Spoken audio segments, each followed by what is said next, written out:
Attention Insane Asylum. Ready to score some epic Dr. Greenthumb show prizes? Every super chat enters you into a giveaway for a free gift. And the more you give, the bigger the rewards. Check this out. Send a $20 super chat, and we'll hook you up with the sticker pack or pins. Drop a $50 super chat, and you'll snag a t-shirt or a hat so you can rep BREALTV in style. But if you're feeling bold, hit us with the $100 super chat, and we'll send you a mystery box loaded with over $200 worth of awesome surprises. Don't miss your chance to win. Send your super chat now, and let's get this party fucking started. Let's go.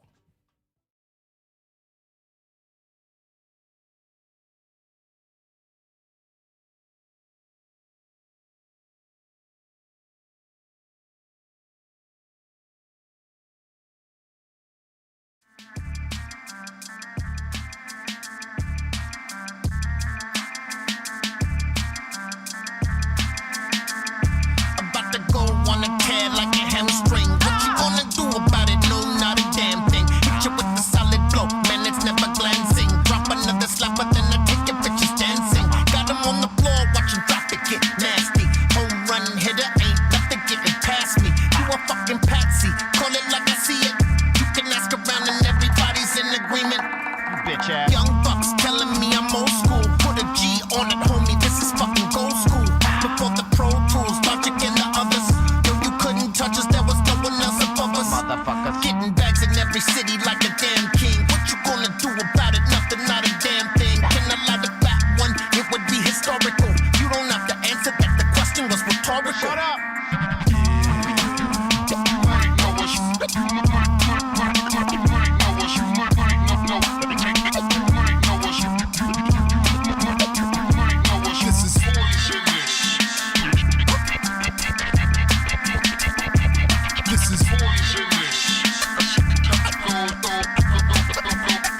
When I have that one, I go on a rampage. Just that shit you crack a beer to in your man cave. All the fans can't wait for the exact date. The beat is original, psycho less handmade. I walk in the spot, ladies looking glamorous, sipping on tequila. That could be hazardous. Women get feisty and spicy like sriracha.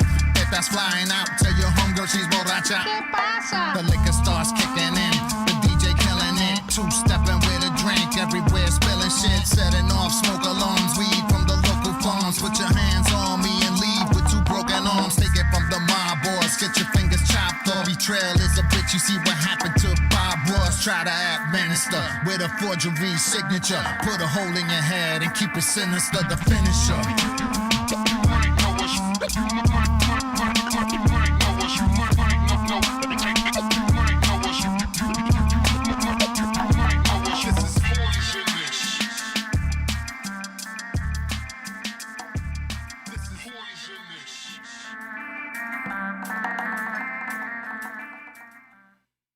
Attention Insane Asylum.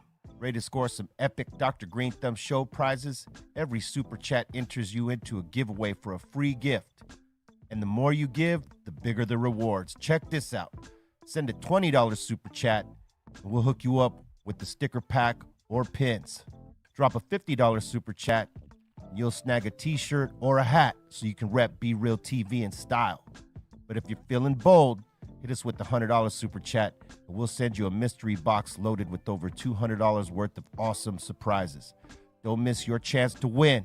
Send your super chat now, and let's get this party fucking started. Let's go.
Attention Insane Asylum. Ready to score some epic Dr. Greenthumb show prizes? Every super chat enters you into a giveaway for a free gift. And the more you give, the bigger the rewards. Check this out. Send a $20 super chat, and we'll hook you up with the sticker pack or pins. Drop a $50 super chat, and you'll snag a t-shirt or a hat so you can rep BREALTV in style. But if you're feeling bold, hit us with the $100 super chat, and we'll send you a mystery box loaded with over $200 worth of awesome surprises. Don't miss your chance to win. Send your super chat now, and let's get this party fucking started. Let's go.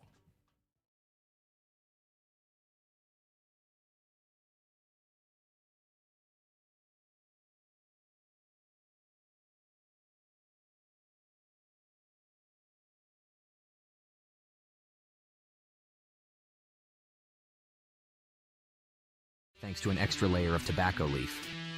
Hits better thanks to those 2 layers of leaf being all natural. Does it get any better? To be blunt, yes it does. Al Capone wraps are also easy to roll with a self-stick strip. Oh, and did we mention? Our premium wraps come in 3 great flavors. Original, cognac, and rum. If you want a great smoke, you need a great natural leaf wrap. Slow burn, hits better.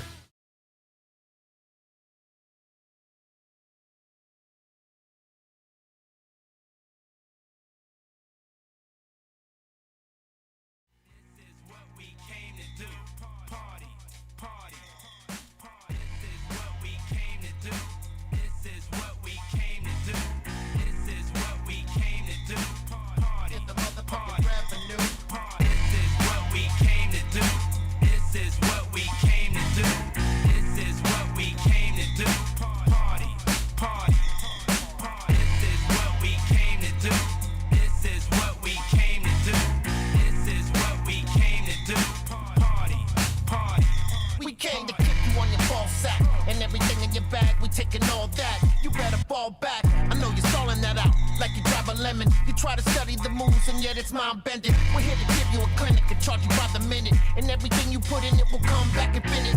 Put this joint on the table, then you fucking spin it. When you smelling the smoke, you know who fucking lit it. It's just a part of the game, but you ain't got any. You never knew what I had it, and yet I got plenty. What you sipping on, less than sipping Henny. I'm taking his keys, he had too many.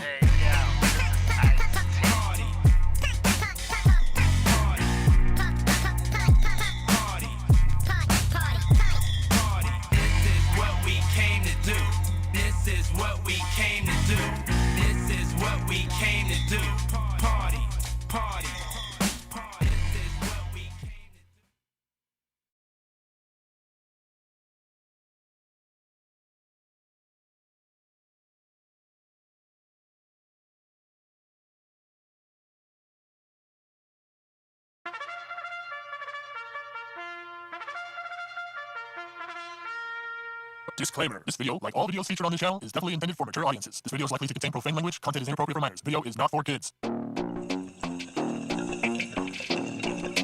Welcome to the Dr. Greenthumb Show. Lord of mercy.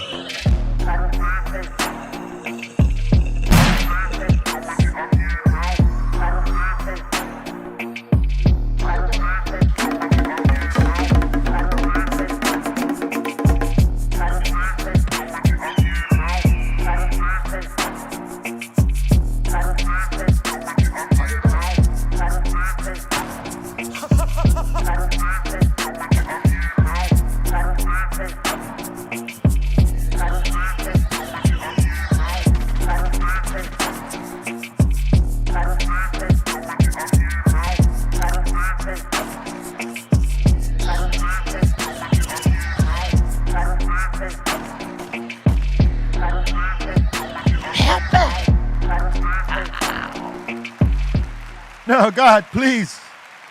Help me. What song is that? Come on, C, you know it. I was just thinking that right now. It's Iron Man. Oh. All right. Oh, Look, right. It's the Dr. Greenthumb Show live on Twitch, Discord, YouTube, X, and the home site, www.BREAL.TV. What it do? We got to be gentlemanly, so I'm going to go out of order here. We have Reverie back in the building. What's up? Yup. What it do? That's right. Happy to be back. That's right. We got Mr. Goodlight, DJ C minus. Yes. Up And her. everyone, that was Black Sabbath.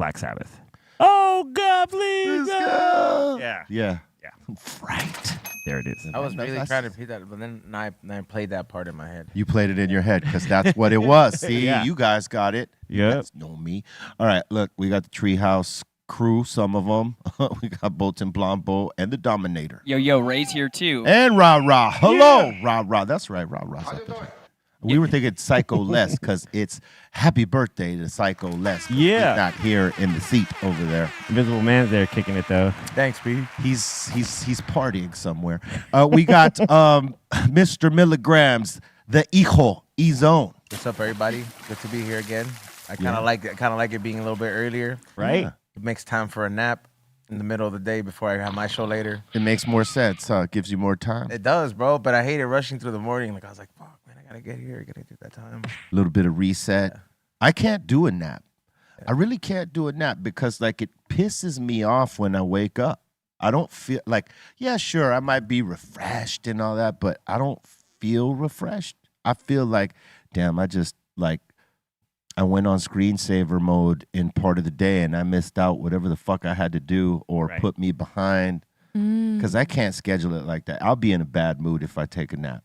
Damn, that's the opposite, man. Most people appreciate it because I have to fight to really, my body has to really be tired. Like I don't take a nap and say, well, it's that time. I got to get some rest.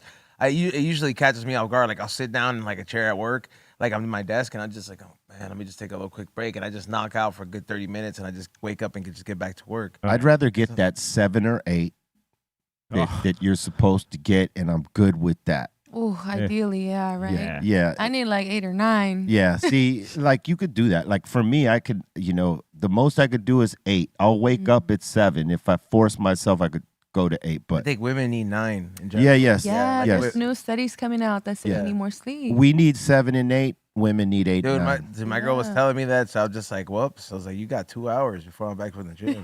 I was like, otherwise, some lights coming on. Oh, I had to learn that shit because my sleep schedule for a long time was fucked up. So. Oh yeah, same here. I used to enjoy burning the midnight oil. Well, you're a DJ. You're expected to. Yeah, I mean, Can you even explain now. what that is, bro? Because that sounded like a very methy term. Bro. I know. That needs to be some old school shit. It's basically gassing the night away. Like you're working into the night, like late hours. That's what it means. There's no crazy sus shit. The lamp and the midnight oil for the lamp, so you're working. So to me, I used to love staying up till 3 or 4 because a lot of times it was when. You weren't getting as many phone calls. You didn't need to check your email or anything. You just had to There he there goes. he is. Oye, chacho, que chimba. He got the Carnival cruise fit, dog. Yeah, he got the Carnival cruise fit. He just came off the boat. Yeah. Psycho Leezy in the building. Happy birthday, Les. birthday, everyone. Come on. Happy birthday. Thank you guys. Yeah, what up? You do look like you're just ready for vacation, though, bro. Always ready for vacation. And I will join you in your champagne. Of course. That's why it's your birthday, B. Good looks, man. Hell yeah. Aries Pop it off. Yeah. Aries, we gonna do it. We're talking about, let's just to, pop you into the conversation about when we were younger, we used to, work later. You know what I mean? Like at 2, 3 in the morning. Some people flourish at that time on working late. As I got older, like into my, 30s or whatever, right? I started not wanting to work late. And that's not even old yet, you know what I'm saying? That's like you're maturing in your 30s, right? I didn't want to be in the studio at 2, 3 in the fucking morning anymore. You know Why? what I mean? What changed? I felt like I had more energy to be creative in the mornings. So I switched to my that Muggs and I I didn't think he would do that, but Muggs and I switched to morning sessions, and we felt celebrate. Oh shit, popping bottles, celebration. No, we just felt like we would get more done in the morning. We weren't burning out at night because we'd be high as fuck at night, 3 in the morning. And, you know, sometimes you might get distracted. If somebody pops into the studio, you might fuck off an hour at like 2, 3 in the morning. You ain't getting out of there till like 4, 5, 6, maybe 7. There's a scientific reason behind it, bro. Like I be YouTubing and Googling everything, right? And I was looking into it. I was like, why do you feel tired as a man as you get older? So we start off our day with like naturally because we produce testosterone. Like we start off with like a fucking nitrous boost in the morning, bro. So in the morning you feel like you can accomplish most of it, but because your body produces a lot less as you get older, your burnouts come a lot quicker, bro. So it's like you're more likely to get tired. That doesn't necessarily mean that something's wrong with you, but that's just what it is. You start off with a big boost in the morning, and then I mean that's just what I was looking at, and I was like, damn, I was like, you just got to stay on your shit. I could see in your later years, but not. Well, that's what I meant. Not in your mid-20s and early 30s. It's a choice at that point. Yeah, you know what I sure. mean. It's a choice because you're not affected. You don't feel a burn in energy at 30. Fuck no, not I don't mean like crash out like, hey, I gotta go to bed at 8 o'clock. No, It's for like, us, you'll start feeling it different than it's compared to your 20s, no doubt. Yeah, but that wasn't the reason for us. For us, we felt like we were wasting a lot of time and energy and money on those late night sessions where we might be so fucking high, you know, we're not knocking the best shit because at the same time, we're the type of guys that wake up at fucking 6 in the morning, hit the fucking gym, and then whatever until the studio session, and then coming out of the session at 3, 4 in the morning, and then going to sleep and waking up early to hit the fucking gym again. Those were not good hours for us, but we realized getting more rest, coming in early, we got more songs done this way than doing it late night like that. I don't know. You know, everybody chooses something different. Like I could do either vibe depending on who I'm working with. Right. But if I'm working on my own shit, I'll do it earlier in the day because I know I'm like up for it. I could be up for it at night too, but it's like I'd rather not be in the studio at 3 and 4 in the fucking morning. It just that like for what? It feels like work at that point. It does, and it is. I mean, it is work, but it's like something you're passionate about. It's not like you're clocking in and out, so it's different. Hey, check this out, right? Cheers. So I'm at the point where I've already switched my studio hours, like in my own internal clock, right? Where I went from recording late to early. I get a call from Fat Joe to get on Pun's thing, right? The wishful thinking joint. They don't want me to drop it in LA.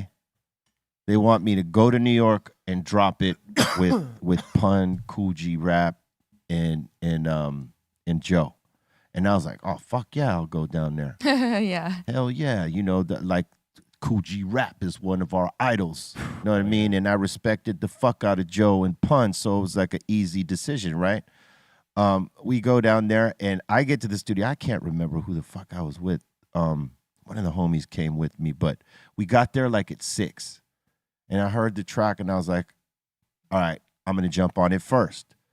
But I wasn't flipping the crazy bar styles that I do now, obviously. But I was like, fuck it, I'm going to get a chance to jump on it before they get here. It'll be done.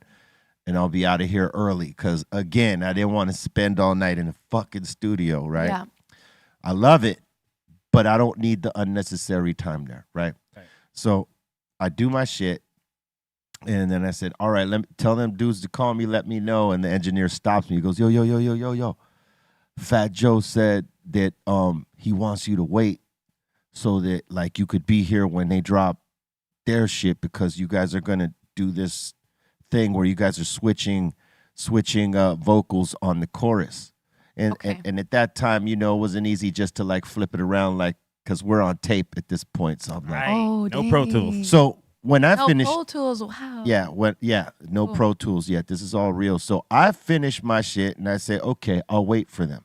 They don't show up until like 10 o'clock. I finished my shit at 8. Right. So I'm sitting there in the studio. They show up at 10. And they knocked their shit. Like Pun was relatively quick. I was surprised how fast that was. Joe took a little bit longer because he punched every goddamn line. Mm-hmm. And then when they were done, it was probably like midnight, right? And I was like, all right, guys, I got to fucking get to the hotel. He goes, no. We got to wait for Kool Rap. He's coming, and we got to get we got to get his verse because, you know, we got to do that chorus. And I'm like, Oh my God. and I'm like, all right, it's Kool G Rap. 3 a.m. hits. Ooh. Kool G Rap does not show up. Oh. And I was like, nah, I got to go, guys. I cannot wait till 6. I don't know if he ever showed up, but I like fucking was out of there at 3 a.m, which was something I didn't want to do, but I did it for them. Right. And Kool G Rap never showed up. Damn. But he did do the verse, and he did fucking kill it. And he's still one of my idols. Salute to Kool G Rap. Yes. But yeah, that was one of my last late night studio endeavors because of that right there. You know what I mean? Like, Oh yeah. especially on last. Huh? That's an epic last. Yeah. I won't ever forget that one. It was a good session. It was just waiting on Kool G Rap to never show up. Yeah. At 3. Yeah, those 3:30. late sessions, your brain is just running slow. You just like everything is slowed down already. It's like, you know. Oh yeah. Yeah, I mean, and who knows? This is probably in another session too, because that's at the time where every motherfucker's in a session somewhere doing something. So to ask a motherfucker to get on a track back then, it was like asking them to stop whatever they were doing over here to come do this. It's not like the free time people have today, where you could get it done real quick, because, like, you know, studio time ain't shit in comparison to what it used to be. Yeah. I mean, like, there was studios and stuff like that, but most of them was booked, right? But now, these days, in the world of Pro Tools, you go to somebody's fucking home studio, crib, whatever. If they got all the right shit, you don't necessarily have to wait on one of these major studios. You just go to it. And you could just pay $30 an hour. Right. Whereas back then, it was a lot of money, and you had to pay for the reel, and then you had to store the reel, and you had to pay for that shit, too. Wow. Ooh. How much was a studio like that you would What do you go think to? the rates were back then? 300, Oh my 200. God, I have no 200 idea. hour. Yeah. 300. And some studios were like 600 an hour. That Back place in on that. Paramount and like I think it's Santa Monica, because the Paramount Studios, they charge like 200, 250 an hour, and that was like on the hookup. And that's cheap, because That's like- back that's in what the I'm saying, day, that was the hookup. It used to be really expensive because of all the reels and all that other shit. That, you know what I mean? But Pro Tools made it cheaper, quicker, and easier, and you don't have to store anything. What was the real cost? Was it like $300, $400? Oh, like 250. Yeah, 250. So think about this. You know, for an album, you needed what, 10 reels or something like this, right? 7 to 10 reels, in between 7 and 10 reels. How many songs? Each reel will hold probably like 3 Three. songs. Yeah, 3 songs. Word. An average of 3. Yeah. So a reel is like a film? Yeah. Yeah, Okay. it's like a tape. Okay. It's like a big ass tape. and shit. Okay. 2-inch, right? The 2-inch, is that what it was? The 2-inch. And that also gave your music that quality that Yeah, that it that did warm. have that nice, warm, big feel to it. That's why those old records sound so big still. Yeah, Today they yeah. sound I think maybe that's why there was a lot less shitty music too, bro. Because you really had to be serious about your shit, and Yeah. you had to Yeah. have enough people to convince Yes. you and be like, "Hey, bro, you're talented. You should take that shit seriously." It wasn't, yeah. you know, you can't just bust it open and just record it at your house. You had to have some bread to invest in. And a lot of people are really Yeah. scared to make an investment in anything, let alone yourself. Yeah, I mean, imagine, because it's like back then you had to reserve the studio, you had to get the engineer, you had to, you know, you had to Yeah. record it, you had to record on the tape that you know, so all that's already investment, and then you got to go as far as like, okay, I got to mix it, I got to get someone to mix it, then we got to get it mastered, and then we're gonna get it pressed to vinyl or It's a- CDs. That's $1,000 deep already. Layers. Oh, I think it's well, more. Yeah, it's more. way more, yeah. And then if you get it pressed on vinyl, like you got to make sure it's tight. Oh, this batch came back, you know, there wasn't enough highs, we got to send it back. You know? Oh my. And then you still got to pay God. for it, you know what I mean? So Yeah. it's like, man, like nowadays you just go, I'm going to go record at the homie's house and I'm going to press send on the computer. Yeah. And it's out in the digital world. drop, yeah. You could just record with your phone now. There's like apps or on your computer. Yep. It's crazy. Yeah, they made it easy for the people that were doing it before, and we were very resistant to it. Yeah. You know what I mean? Like Pro Tools, I remember like motherfuckers, I ain't never gonna use no Pro Tools on tape. And then they realized that they went backwards on that shit. They're like, you know what? Pro Tools ain't so bad. Right? Yeah, for sure. When you Vinyl realize, DJs? huh? It's like vinyl DJs when they don't want to adapt. When like Yes, Yeah. exactly the same. Yeah. Yeah. How some were resistant against Serato and things like that. Oh, I'm just gonna spin vinyl, and then they realized how easy it was to like go spin a party with just a little fucking hard drive Oh, or yeah. a flash drive with a gang of songs, and you don't got to carry all them fucking records. It's like, oh shit. What do you think was the breaking point? Like if I had just because I'm not a DJ, but just like being an observer, I think it was the fact that you can go from just one gig to multiple gigs Yes, one night. that like is your that is bag the got thing. bigger. Yeah, like that- you didn't have to pay nobody to carry your records. I think it's multiple things. I Yeah. think it's what you But that's just the said. main one, I would say. I would say that's one of the main things, but also no longer do you have to worry about safeguarding your records. Yep. No, some Ooh. filthy son of a bitch sticking their hands I in your didn't think crate. about Oh yeah, spilling a drink on your records, Or all the- spilling a you know, drink. You know what I mean? And back then, like if you were like a DJ that was like really trying to fire on all cylinders, you would usually bring 2 crates for 1 hour. Yeah. So And if you're spending 4 hours, that's 8 crates. and if you're DJing a pool party in the summer, know what I'm saying? Oh man, you don't want to, dude. Last thing you want is someone to knock your records over into the pool. Oh, Yeah, or- my or get warped from the heat. Get warped from the. They didn't have. Oh, we don't have a tarp for you to like. Sorry. So then you see your records warp as they're playing. What if you don't? What man. if you don't bring the right crate or the right vibes to that That too. room? Because now like you could just read a room and you're like, oh damn, I thought this. Like let's just say for example that like in memory of party, right? And Yeah. you're like, oh man, these people want to party, and you brought some mellow vibes. You're like, damn, this sucks. Yeah. Yeah. I mean, Wow. you gotta like. I just did a vinyl party on Monday, and I bought a little ass crate, but I packed it with everything. Yeah. A little bit of this, a little bit of that, a little bit of that, and that's that. Yeah, but you had an idea of what you wanted to spin. You know what I mean? And that's everything. Like having that pre-planned out, so you're not in your mind short on any of these records because you know exactly Yeah. what you packed. That's different. Yeah, for sure. That's different. But like to have to carry 10 crates Oh yeah.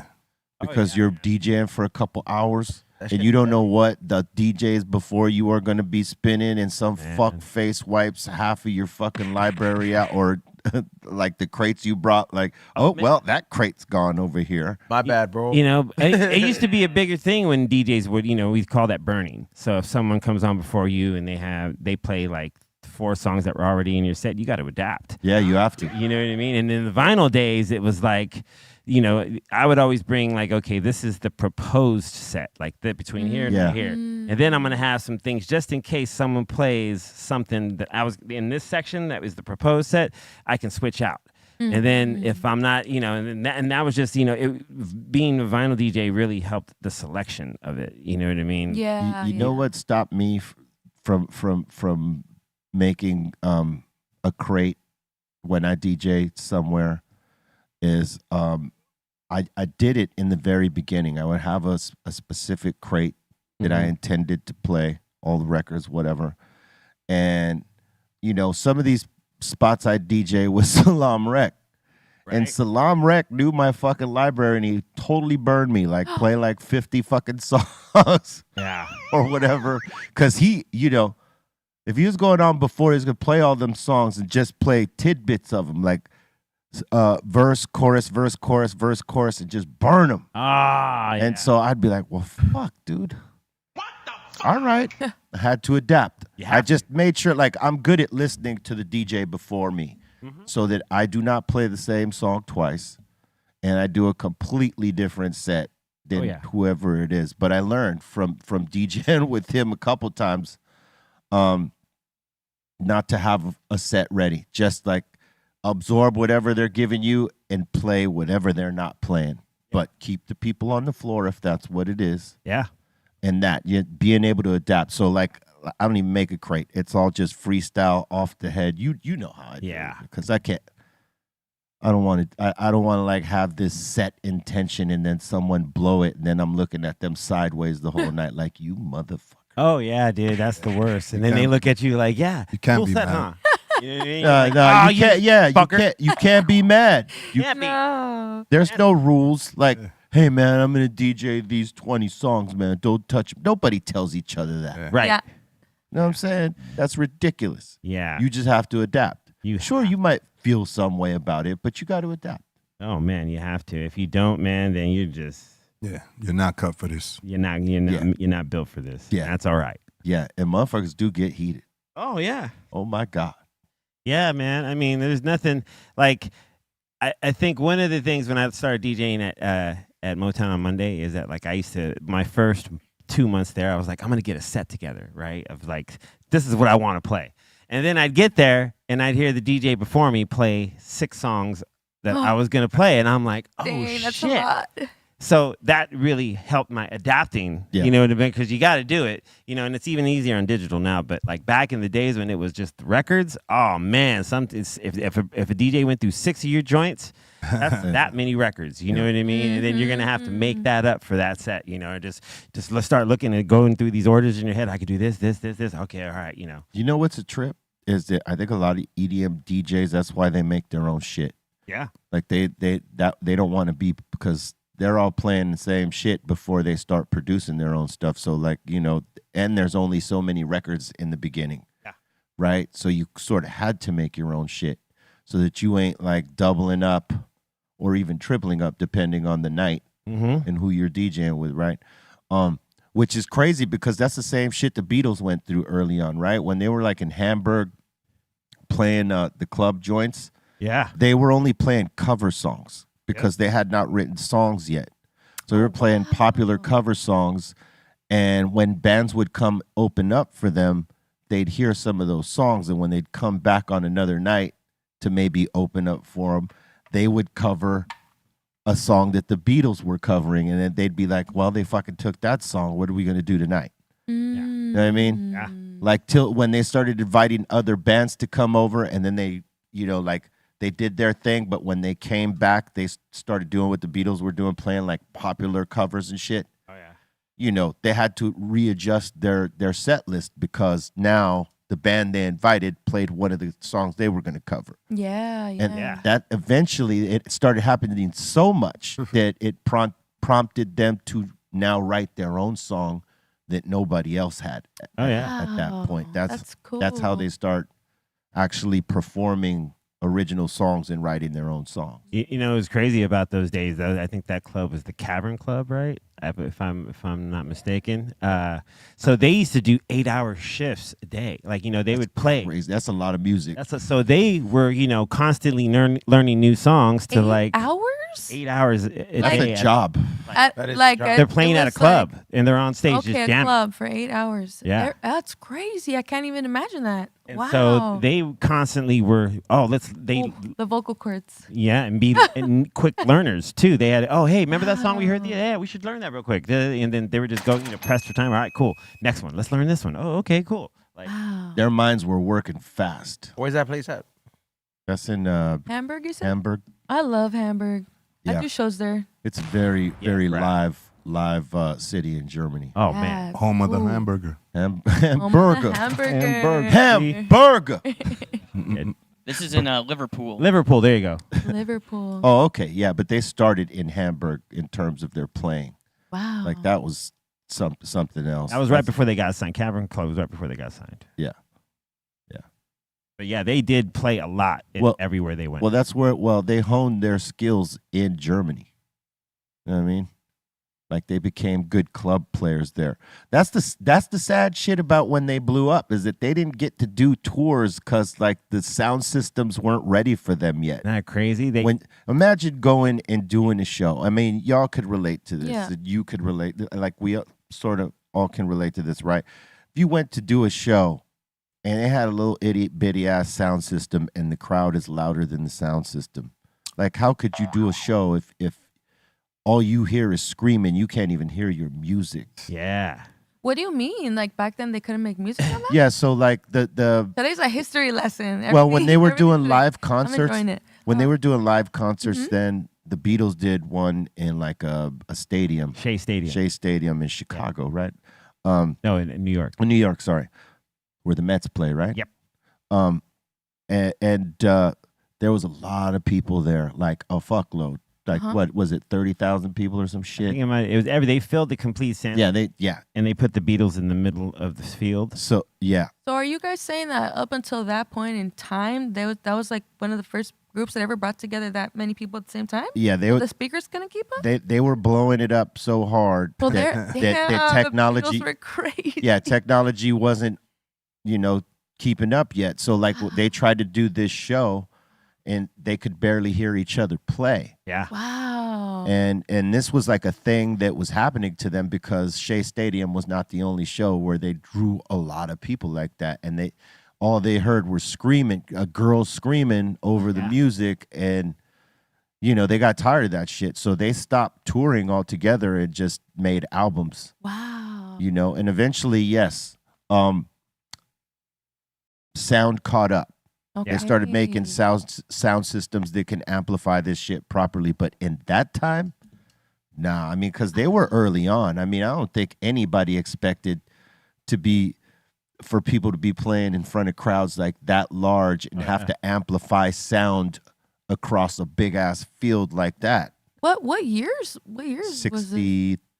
63, 64. Yeah, right. But it was right before. Wow. Wait, so let me ask you something. Is that like kind of when music festivals started too? It had to be after that, right? When they could make all that sound for so many people? They did reviews first. So they used to do these reviews like where they would like Motown reviews or like this. So they would have all these acts on one bill and each would come and do 3 songs and then off. Or sometimes even just one song. Just one. If they had one song out, they were trying to introduce the audience to whoever this artist is, So they would do music reviews like that. And I think one of the first big, I want to say it's either Isle of Wight or Woodstock. All right, look, take a look at this picture.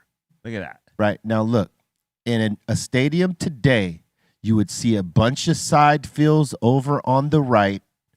There would be side fills on the left. Yeah. And monitors up in the front. Mm-hmm. They don't have none of that. All they have is their amps. Yep. And guitar heads. That's all they got. And maybe some little ass monitors so that they could hear themselves sing. Now, with those little ass monitors, they could not hear each other over the people screaming. Yeah. Look how small. And they filled that whole shit. Yeah, little backyard setup. That's just like a bar, bro. That's like if Lady Gaga filled the stadium and rocked it on a Radio Shack system. Ooh. You know what I'm saying? Realistic. Yeah. Oh, for iPhone.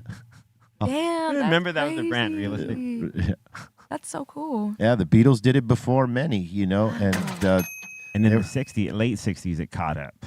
It finally caught up. It caught up, but it prevented them from being a dope touring band. They were a better studio band than they were a touring band. Okay. Except for, they all eventually go on tours after. When sound catches up and the Beatles break up, they all go do tours after. Yeah. Wow. I wonder what year that was that the sound, they really took it to the next level. I'm going to say probably 67 maybe. Yeah, that's what I was thinking. Like 70s, early 70s. Yeah, Look at that. That's on stage. Oh and so my God. in the stands, they said they had, those little speakers that used to have at drive-ins. Yeah. Yeah, so they would have, that's the speakers they had in the stands. These little speakers that they couldn't hold the sound. Hey, so yeah, if you were up close, you maybe heard it kind of decent. If you were in the stands, you heard it like it was on an AM radio.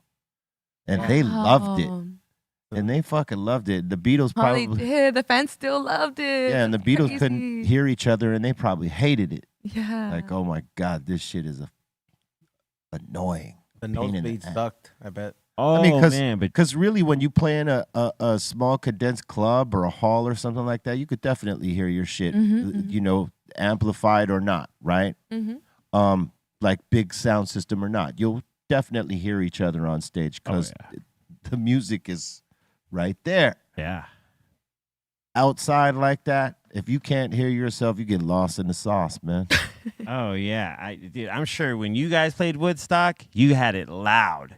You had to, right? Because you guys were in front of that many people. I don't even remember, but yeah, it probably was loud. I remember when I was on side stage for Korn at Woodstock 99, like that, there was 300,000 people watching, and you just looked and you just saw the sea of people moving like that. And when it kicked in, it was so loud on stage, but you could still hear the roar, you know what I mean? Yeah, I know they had a good system up there. We could all hear our shit, no problem. But imagine those guys had to at that time. I mean, there wasn't festivals of that size, I don't think yet. Or actually, there were, but when the Beatles were at that point, they did the sound systems. They didn't have them ready yet. Nah. It ain't till like 67, 68 where they Yeah. they realize, oh shit, we got to make these sound systems bigger and better because Like when they first did like, bass bottom or, Yeah. when they started like breaking it up into the frequencies of lows, mids, highs, like. yeah, that's when it gets good. Yeah. I mean, because that's, even on DJ mixers now, that's the knobs they give us, to manipulate anything, coming in or out, lows, mids, highs. So when it became that with concert sound, I'm sure it was like, this like revelation. Oh my God, we've achieved it. Yeah. Oh, they've come a long way. Oh man, these days, boy. Yeah. I mean, back in the days, the block parties, it was all about the sound system. Yeah, man. Like who had the loudest sound system. So you would have dudes in the hood that would make the speakers. They'll fucking make sure, So we got the loudest get the shit. wooden boards, the whole thing, build the whole speaker and make that shit sound louder than anything. Like That's dope. And in Jamaica, isn't that the custom is for sound systems to battle like, who's got the baddest baddest system? And they would set up on one end and one system would play one thing, then the next system would play the other thing, and they would just go back and forth. They go down. That's my so dude, cool. my dude JS, Corona Queens, he used to be, we got to get him to come talk about speakers. Hell yeah. Like he used to build these shits and they'll be rocking blocks for blocks and blocks. Boom, boom. Yeah. Speaker box. Crazy. Hell yeah. It's too bad that the Beatles didn't get a chance to take advantage of technology at their time. You think they would have been as big if it would have been like popping right now? Well, they were the biggest, Yeah. but they probably would have been even bigger than the biggest. But you think that like them breaking in today's market, they would have like been just as popping? I think so. They were just Well- musical geniuses with Well, everything. They're breaking in today's market every day because young people buy their shit every day. Like they're, And you may not buy the whole Beatles catalog as a young person, but you might find something, and then that'll lead you to the other shit, and it leads you down the Beatles path, and you might find other things that you fuck with. I'm gonna be devil's advocate and say they would not be as impactful. we'll see without. Well, music is different. They were making music in the style of when they came in, what the 60s was. I mean, they've been making music since the 50s, actually, Yeah. playing since the 50s. Yeah. But you got to understand that music sounded the way it sounded in its time. Of course, you can't necessarily bring that sound back right now and expect motherfuckers to like snap into that. But Yeah. think about that it's so special that it transcends time, that you may like a different genre completely, but you still may find something about the Beatles that you fuck with, that you'll fuck with 1 or 2, 3, 4 songs, maybe an album, even though that might not be your shit. So they're breaking into the market with young folks every day. The minute somebody says, hey, you ever heard of the Beatles? Well, who the fuck is that? Here, let me play you some. Oh, that's the shit. That happens every day with the Beatles. That's why they're still one of the biggest. Yeah.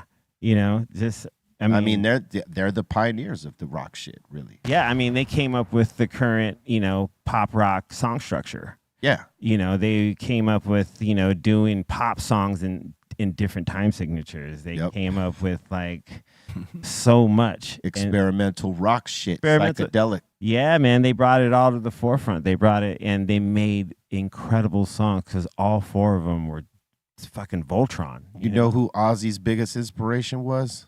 Who, the Beatles? The Beatles. Yep. Wow. He was a big Paul McCartney fan. That's dope. And That makes sense. it just like Black Sabbath is passed down. It's the same shit. It's Oh, yeah. music that gets passed down through time because the music is so good. It doesn't matter what time it's in. It still sounds fucking good. Beatles have almost touched upon every type of music that is popular today, even in their heyday. Like you like Stevie Nicks, right? Mm-hmm. Would she hit in today's market right now? Probably not, but you still fuck with her. Yeah, because her Right. shit was it got timeless for what it is. Okay, Yeah. it's the same But thing. it's not hidden as it was like when she was Bullshit. peaking. Bullshit, because there's a bunch of young people like yourself or younger than you that fuck with Stevie Nicks. Yeah. And she's not breaking today, but they're finding her music today. That's a beautiful feeling as an artist when your music transcends generations. Now I've been making music for a long time, so I'm like it's hit the next generation. I'm like, oh shit, that's so cool. Yeah, you see younger people at your show that Yeah, even little kids like 9-year-olds, like little junior high school girls, they come up to my meet and greets and stuff. Yeah, because here's the thing: they find their way to the old music either on their own, or someone puts them onto it. Hey, you should check this out. Yeah. Their parents, an older sibling. Yeah. A lot of times it's like that. Aunt, uncle. Maybe even grandfathers today, because there's a lot of grandfathers in hip hop these days. Hell you know what I'm yeah. saying? So, it could happen a number of ways. But yeah, that's if it's good. Right? The shitty shit, the shitty stuff doesn't transcend, and no one puts no one on to the shitty music, no matter what the unks time and decade it is, unless you just like got a horrible taste in music. Yeah, and they're out there. They are out. You said that Beatles, that first concert, that was in that big one, yes. Where was it? In Queens? That was Shea Stadium. Yeah, that was wow. How cool for them to go across the ocean and perform in another country, another continent, and have that happen. Yeah. That's crazy. Imagine that feeling. Like, and trust the and plane. being the first people to do that. Like, Yeah, you're trusting the plane back then. Trusting the plane at that time, bro. I heard flying at that time was like something else, bro. Like that shit was horrific. Dude, they had smoking sections. Yeah, oh my God, I forgot about that. That's crazy. The whole plane smoked Can't out. imagine that. And then every flight just add like an extra like 6 hours or 5 hours if it's like that long. Oh, seriously? Yeah, like because they would have They to were slower, stop. yeah. They would have to stop and then refuel, stop somewhere else, make sure everything's cool. It was not like how it is. Like Wow. Yeah, the flights were more time consuming back then. Heavier planes and like more fuel stops. Did it cost more too? Or does it cost more now? Probably it's About the same? probably equal Okay. to what like it costs. The price obviously looks like it's more now, but whatever it was then is the was still a equivalent lot. of what it is now. Yeah. Okay. that's how big Like what kind of what kind of money people were making at that time, and what the dollar was worth, and all that shit. You know, it's so more expensive. It's so much more expensive to travel within America and from America anywhere else. Yeah. Like when sure. you're in Mexico, anywhere in South America, or in sure. Mexico, it's so cheap, or in Europe too, it's cheap. But for us, they make it so expensive. Oh, yeah. I'm like, that's another reason why people are not very cultured here. They make it too expensive. Yeah. Crazy. That's true. Everything is expensive, and it's Yeah. getting more expensive today. Every day. Every day, Every day. Like by you the could, minute. you could go to Thailand and be a millionaire with $500 in your pocket. Like you'll live for a month. I went there for the first time in in January. Yeah. It was so beautiful. beautiful out there, right? I The didn't want to beaches. leave. Yeah, it was Yeah. so cool. And And the that- price is crazy. Prices is crazy. So right? cheap. And now they got legal weed. yeah. Uh-huh. Yeah. Yeah. There's an influence. He's been here before. Shout out to you, China Mac.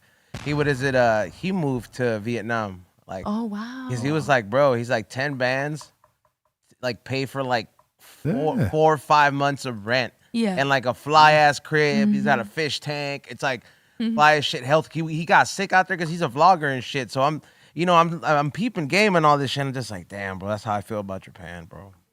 Yeah. Like, one day, bro. Yeah, Japan's more affordable than America as well. Yeah, bro. I don't know Probably about most places are. their volcano threats though, man. They've been getting threatened lately. I'm just Uh-huh. Where, Japan? Godzilla. yeah, bro. Yeah, that shit's That real. shit's finna fucking pop shit up, is bro. They've real. been warning them the last couple months. Godzilla. I'm like, damn, bro. That shit, Gojira. Go shit's Gojira. fucked up. Where and what city is that? Mount Fuji was like Mount it Fuji, gave out a warning. I think my 3 weeks God. ago, and then they gave out another warning. I think it was yesterday. It's like, Damn. they're like, bro, like, because they're like, if this shit goes down, 300,000 people could be at stake. I'm like, oh shit. Let's hope it doesn't go down. I know. Positive energy to those folks over there. Yeah, that's a trip. It is. man. Look, So Mount Fuji may erupt. because that's like if the shit in Wyoming blows up over here, bro. Like there's a lot of motherfuckers that ain't gonna make because there's lava coming out of there. It's not Yeah. like and the ash that Yeah. spouts out Yeah. and covers the sky just fucking will That's kill. not good for your lungs, man. It's super Oh not my good. God. hey. Didn't the sky look crazy when we had the fires here? Oh yeah. Horrible. I couldn't believe it. That I've shit never was seen that horrible. in my life. Did y'all see that shit on the news yesterday? That I saw this as it was happening, right? So they were doing a police chase Oh yeah. that ended up on the 134 or something like this, right? Oh And my God. Me and my dad pulled up on that. Yeah, they go to this neighborhood and they're chasing this one dude, and these two chicks come out. One has a gun, and cops tell her to put the gun down. She doesn't, apparently, according to them. Right. And they shoot her in the shoulder and then take her and the other chick to jail. Yeah. Right. Unrelated to the people they were to the guy that was chasing, who ran up onto that lady's property. Right. Apparently, so the story goes. Turns out that lady was married or is married to the bassist of Weezer. Weezer. Yeah. Yes. And that shit is a trip because she's a resident. They were on her property and someone had like jumped into her yard. Yet they shot her and took her to jail, and they're charging her for attempted murder. They got her on $1 million bail, right? Yeah. That's wild. She'll get out. Yeah. But it was crazy. Yeah, that's crazy. Shout out to they're gonna at that point. They should let she her... might be able to lawsuit them. Yeah. Ooh, I mean, if that's the case, man. Depending on what witnesses say.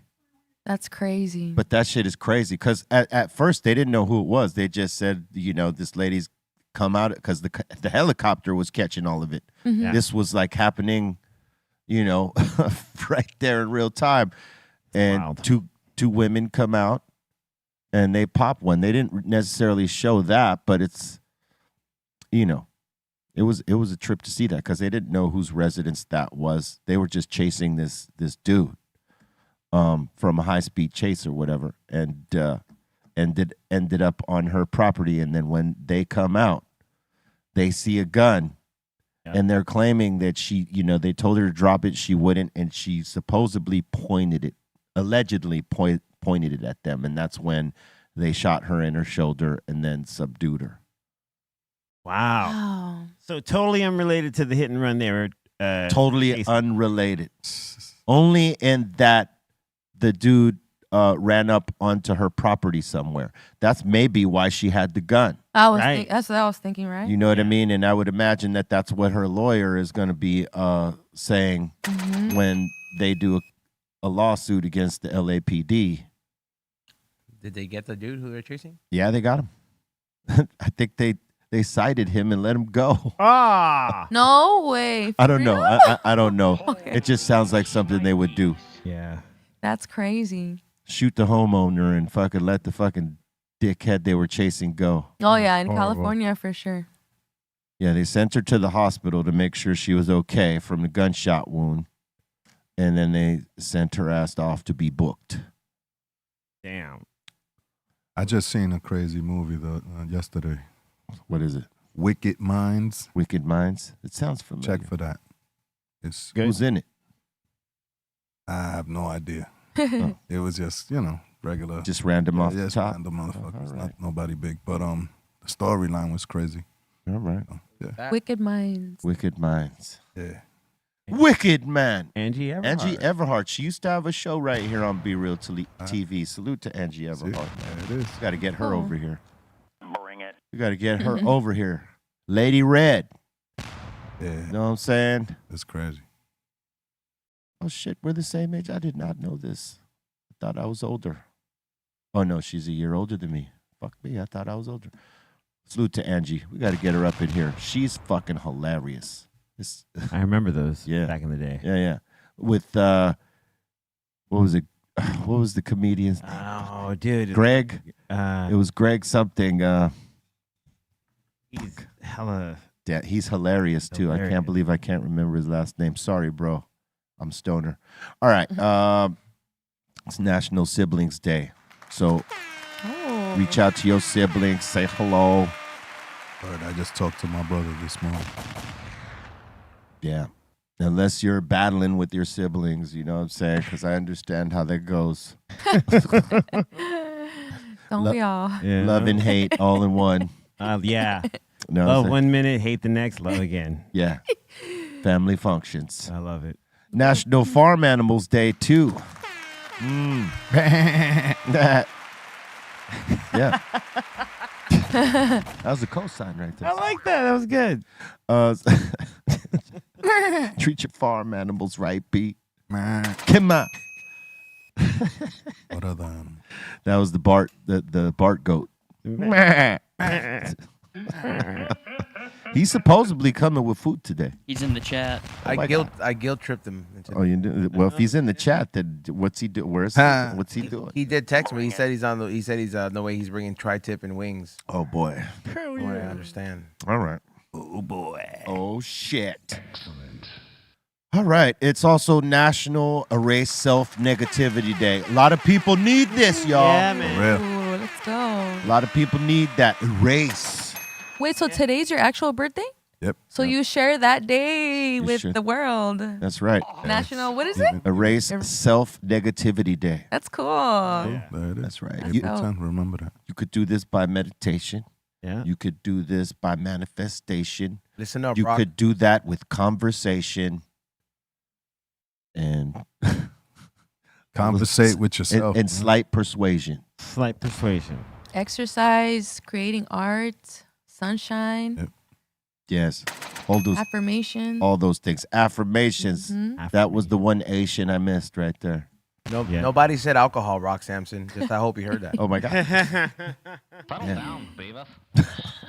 That's it, you know. Hell yeah. Unless you want to lean up a little bit. Dude. Ow. Yeah, erase all the self.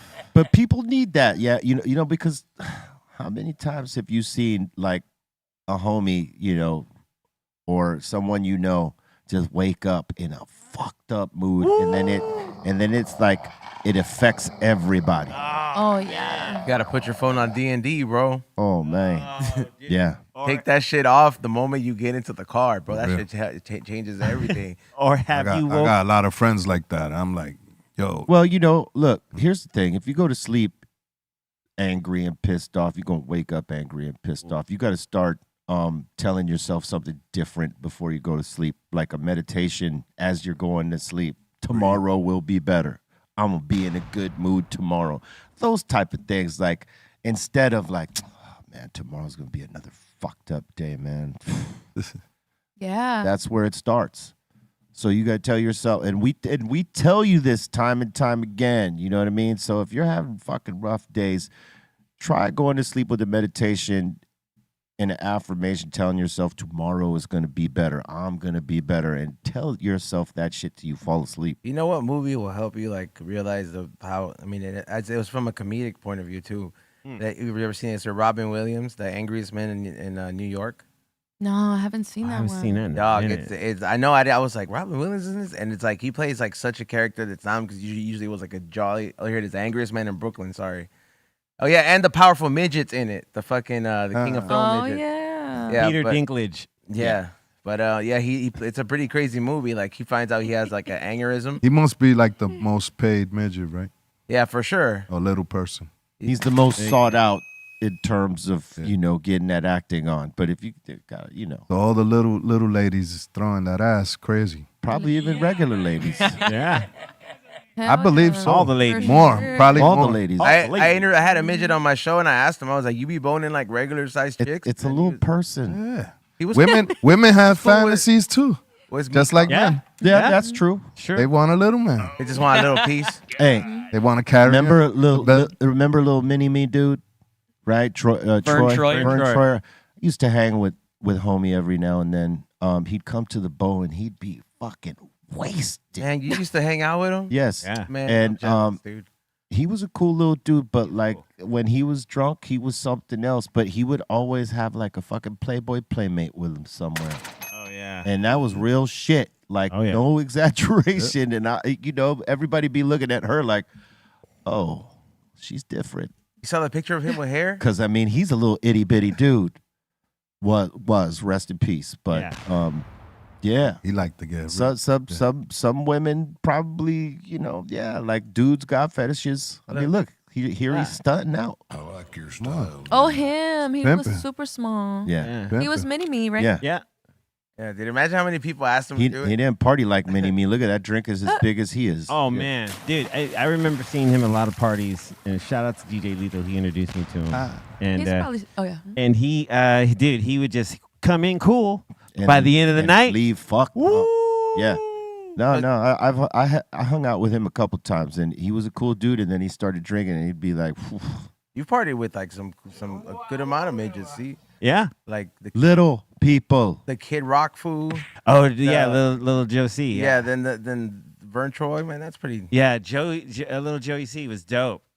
He was toured with him when Korn. It was Power Man 5000, System of a Down, Korn, Kid Rock, Metallica. That was Kid's like right hand man right there. And dude, for real. every morning, every morning he'd come knock on the bus door and be like, "What's up? This Blaze1." Like, all right, cool. We roll a joint and just like kick it and smoke it. He was a cool dude. He's super good. Loved to smoke weed. Yeah. So and he just loved music, man. Rest in peace, man. Yeah, Lil Josie, hell yeah.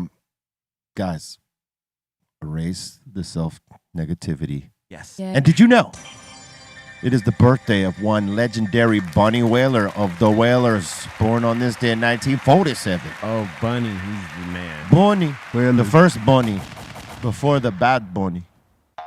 Jamaican. True. Jamaican Bunny. Bo. Bad Bunny's Tiny Desk was great. Huh? Bad Bunny's Tiny Desk performance was great. His performances are getting really good. I'll say that. You know, like even when he's like not using the effects, he still finds a way to mumble it out and it sound good. Yeah, he's a character. Yeah, he's good. I'm man. a fan. I didn't used to be a fan, and he turned me. Yeah, me either. And then I'm like, all right, man. When he started singing the traditional shit and like showing that he could actually sing it, and that the mumble shit was sort of like with the stuff was sort of like T-Pain, right? Mm-hmm. When T-Pain came in with the auto tune and shit, people didn't think he could sing until he fucking sang, and like motherfuckers were like, "Oh shit, he could actually sing." Yeah. And this was just a style. So my man right here, Bad Bunny, was sort of doing a similar thing. Like he may not be the strongest singer, but he could actually sing. He's actually good.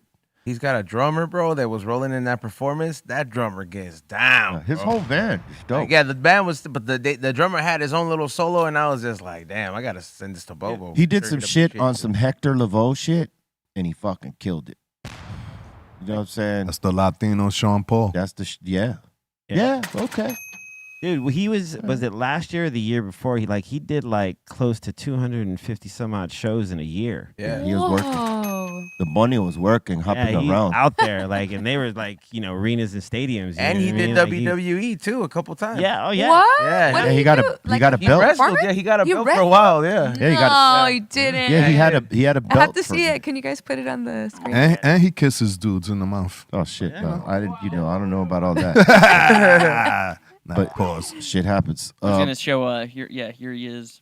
Oh yeah, there he is. Oh my God! No way! No. El Bunny. way. Dude, living out your dreams. What? Yeah, that's just something like, bro. Yeah. If you grew up watching that shit. He grew up watching it for sure. You It's could like, see bro, it. like I did. I've always wanted to hit somebody with a chair. You had a chance. Godfather was gonna let you hit him with the chair, and you Should've fucking cracked him. cheesed up. Should have cracked him once and for all. Fuck it. I'm gonna take him up on that. I'll be like, dude, now that you got a new hip, No, we're good, right? The hip Yeah. and the back are two different places. but the foundation is there. All right, cool. All right. Did you know it is the birthday of Eddie Hazel, guitarist for Parliament Funkadelic, born on this day in 1950. One of the baddest motherfuckers out there, Mike. Yeah, listen to Maggot Brain. And he kills it on that, man. Yes, legendary. This man here. I like his style just from those few little pictures. Yeah, his grooves His were fashion. his grooves were ridiculous. Yeah. Oh, the whole band. Ooh, yeah. The whole band, Parliament Funkadelic, were outrageous in their stilo. That's cool. I mean, yeah, he looked dope. His outfits were killing it. And did you know it is the birthday of the legendary Brian Setzer Yes. from the Stray Cats and solo work, born on this day in 1959. He's dope. He's dope. Still out there knocking it down, kicking that ass. Stray Cats world, dude. His feet hurt on a daily from kicking so much ass. You know what I'm saying? Stray Cat strut. His foot stinks. Someone sent him some some full spectrum CBD joint rub, son. Know what I'm saying? Put it on that foot. Rub it down. Rub it down. 81, dude. I was trying to pull a Sun Doobie right In there. between the toes. Rub it. I was trying to do Sun Doobie right there, but I don't know if I got it. Did you know it is the birthday of the legendary Psycho Les of the Beat Nuts? Yeah. Oh, shit. So Happy cheers. birthday Thank to you, guys. you. Oh, yeah. Happy birthday, chacho. Yeah, Sir. Salud. Muchas gracias. Todos. Peace, peace. No doubt. It is also the birthday that you share with the other hip hop legend from Queens, Q-Tip. Oh my God. Hell yeah. You 55-year-old motherfuckers. I'm right there. Yeah. I'm a couple months away, B. I'm still in the 54 club. Let's go. Following you guys in. Did you know in 1990, on this date, A Tribe Called Quest dropped People's Instinctive Travels and the Path of Rhythm. Oh, classic album. Paths of Rhythm, sorry. That was like the longest title ever. One of the longest. I think, what's her face? Apple something? Fiona Apple. Fiona Apple, she beat that with a long-ass fucking album It's title. huge. Oh my God, do you remember that shit? Yep. It was I bet Bolton, that's probably one of his favorite albums. Fiona Apple, the longest, I forgot. It's some crazy. She had the longest album title Look that shit up. ever, I think. She was dope. I wonder if she still makes music. I don't think you know what? I think she does still perform here and there, Cool. but I don't think she's made a record in a minute. I don't know. But she was dope. And I think it was 2018 or 2017. Is it the idler wheel is wiser than the driver of the screw, and the whipping cords will serve you more than ropes will ever do? Yeah. Yes. That's it right there. Wow, it's a paragraph. A title that's a paragraph. It was after David Blaine where she stops being as active as she was at the time, because she dated David Blaine for a minute. Oh, wow. And, that probably blew her mind. You can do magic. Yep. Classic. And did you know, on this day in 1990, Public Enemy dropped Fear of a Black Planet. Dude, okay, the other day. There was a lot of fear. The other day many when you asked about what album would you like to see made into a movie, I think this album. Too late. See, that was yesterday's question. I know, but I'm just saying this album would be amazing as a movie. Yes, it would. It was. That's what it she would. said.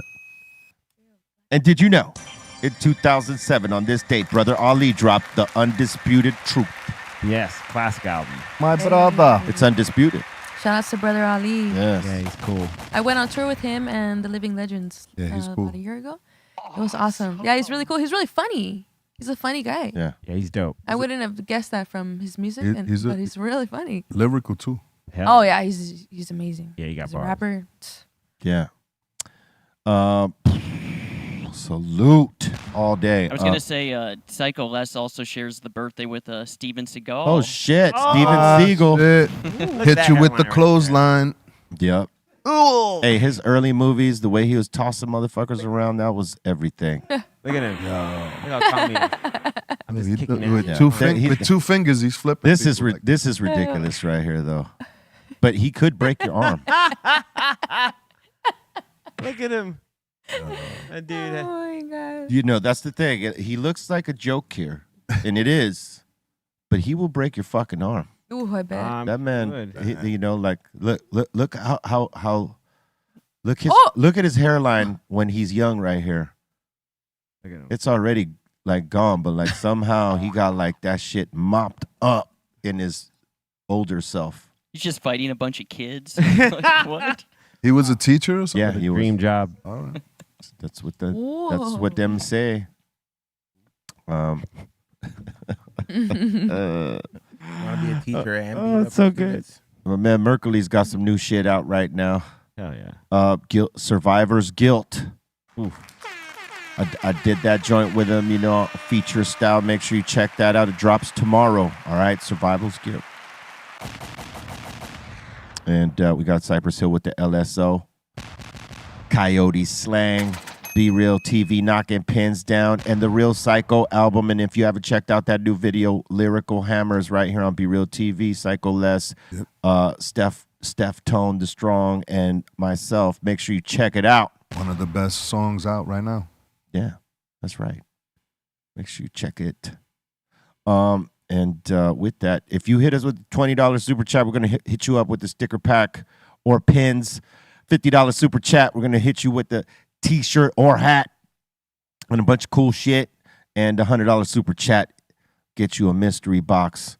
And it's going to be a mystery full of good shit. So make sure you If you hit any of them marks, email us at BRealTVcontest@gmail.com with your name, photo ID proving you're 21 and over, mailing address, shirt size, shoe size, and we hooks you up. All right. And if you're one of them blunt smokers like Iho here and Pedro, make sure you check out the Al Capone leaf wraps. They offer 3 premium flavors, original cognac and rum. Each, I don't know where the third flavor is, but each is designed to deliver a personalized smoking experience. Make sure you check out these leaf wraps. Do you taste the cognac? Yeah, he tastes a little bit. I mean, E-Zone has smoked a couple here and there. Right. They have different flavors. They taste all taste great. That's right. They're easy to wrap too. I mean, it's soft elastic wrap with self-adhesive, easy rolling for some of y'all amateurs. You know what I'm saying? And for you, for you veterans, even easier. All right. Check them out. Indulge in quality with Al Capone leaf wraps, because real is better than perfect. All right. So with that, we're going to open up the doors to the insane asylum. That means y'all, and thank you for being here on this day. I know we're, a couple hours earlier than we usually do, but I got to be out. You know what I'm saying? We got 2 shows tomorrow at the Fillmore.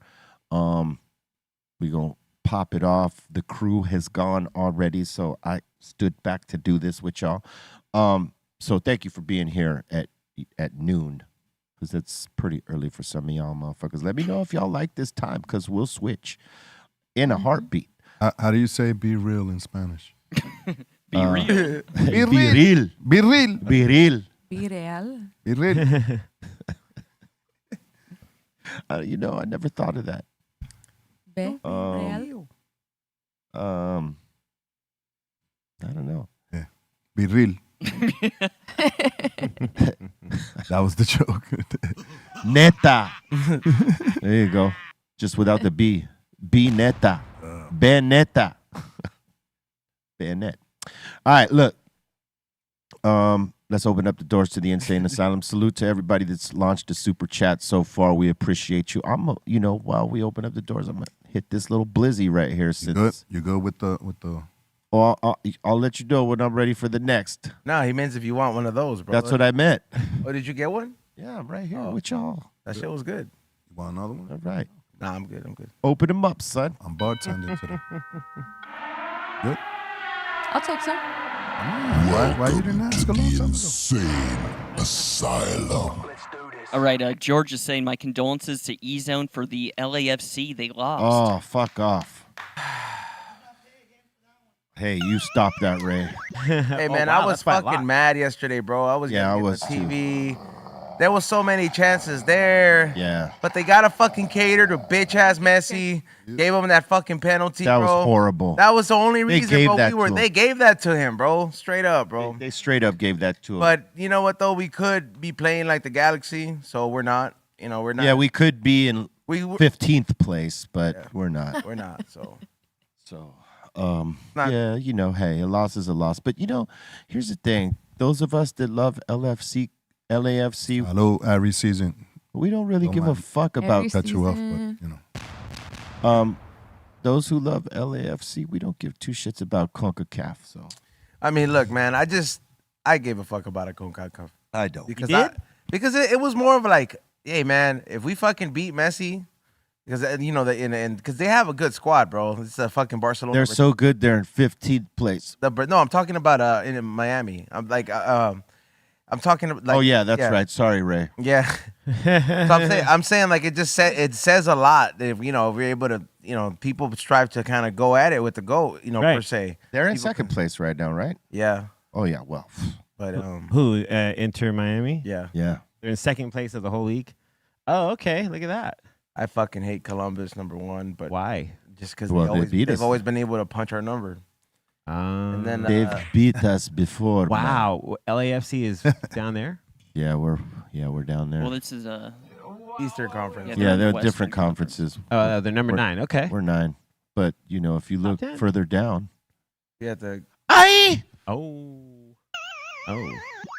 But that doesn't mean nothing. It's still an early season. Did it just start? Yeah, like a month ago. Last year we were clowning San Jose, and they're one notch above us. Trace's team. Trace's team. Yeah, just because. Oh my God. Every team thrives when they get a XLAFC player in there. Yeah, they do. Because we got good players, you know what I'm saying? All right. Pop it. All right, Breggy B in here saying, yo, happy birthday to Psycho Les, and John Doe as well saying happy birthday to Psycho Lazy. No doubt. Salute. Thank you, man. And Andres in here saying, yo, B, can you describe the time ODB brought a sleeping bag on stage? I seen him do it on a couple of shows, but like we were opening for Third Base. It was the tour with Tim Dog, Cypress, and Third Base. We all have albums out in this time. And wow. Actually, no. It's a different time. Sorry. This was a Third Base show that we went to go see. We weren't on this one. Okay. Because this is like after, right? And fucking ODB shows up on and he walks on stage, puts a sleeping bag down there on the corner of the stage during their show, like Third Base is going at this point. He gets in the sleeping bag and he lays there until Search acknowledges, yeah, ladies and gentlemen, we got ODB in the house. And then he gets out like surprised, you know what I mean? Like it was a total bit. It was awesome. He's like in the sleeping bag till, you know, he hears his name and then he hey. And they say, hey, you want to get on the mic or whatever? You know, Search offers him the mic, housed the set for 20 minutes. Wow. And you could see Search getting a little heated, or at least it looked like he was. You know what I mean? And that was the thing he was doing for a minute. But like somebody like ODB, you got to let him just. Yeah, you're not going to say no, right? And they let him get up. And somehow he had enough songs to do 20 minutes of Third Base's set. Wow. I was like, ow. But it was a nice bit. I'll never forget it. That ODB energy reminds me of like Greg Nice's energy. Like if you're on stage with Greg Nice and you pass him the mic, the show's over. Yeah, he's taking it over. Yeah, it's a Greg Nice show now. Yeah. Yo, for real. That's why you got to be careful who you invite on the mic. Yeah. Because they might have an agenda. They might just take over. Yeah, they look at how the crowd is packed, and they might be feeling them like, oh, hold up, I play this other song. Bring it. Like, nah. Wow. All right. He's also saying, I'm going to see the Woo at Madison Square Garden this summer. I got my tickets. Oh, yeah. For their final tour, is that what it is? Yeah. Yeah. Yeah, that's what they say. That's what they say, but I would imagine it's hard to pay 9 guys. You know, how much do they got to get paid for one show? You know what I'm saying? It's to divide to 9 plus agents and managers and overhead. Wu-Tang is like the Beatles. Yeah, I know that, but still. That's 9 like, people. what do you got to pay them for all to get paid? And does it make sense for a promoter? Right. You know what I'm saying? Mm-hmm, That's a lot. Mm-hmm. Yeah, that's a lot.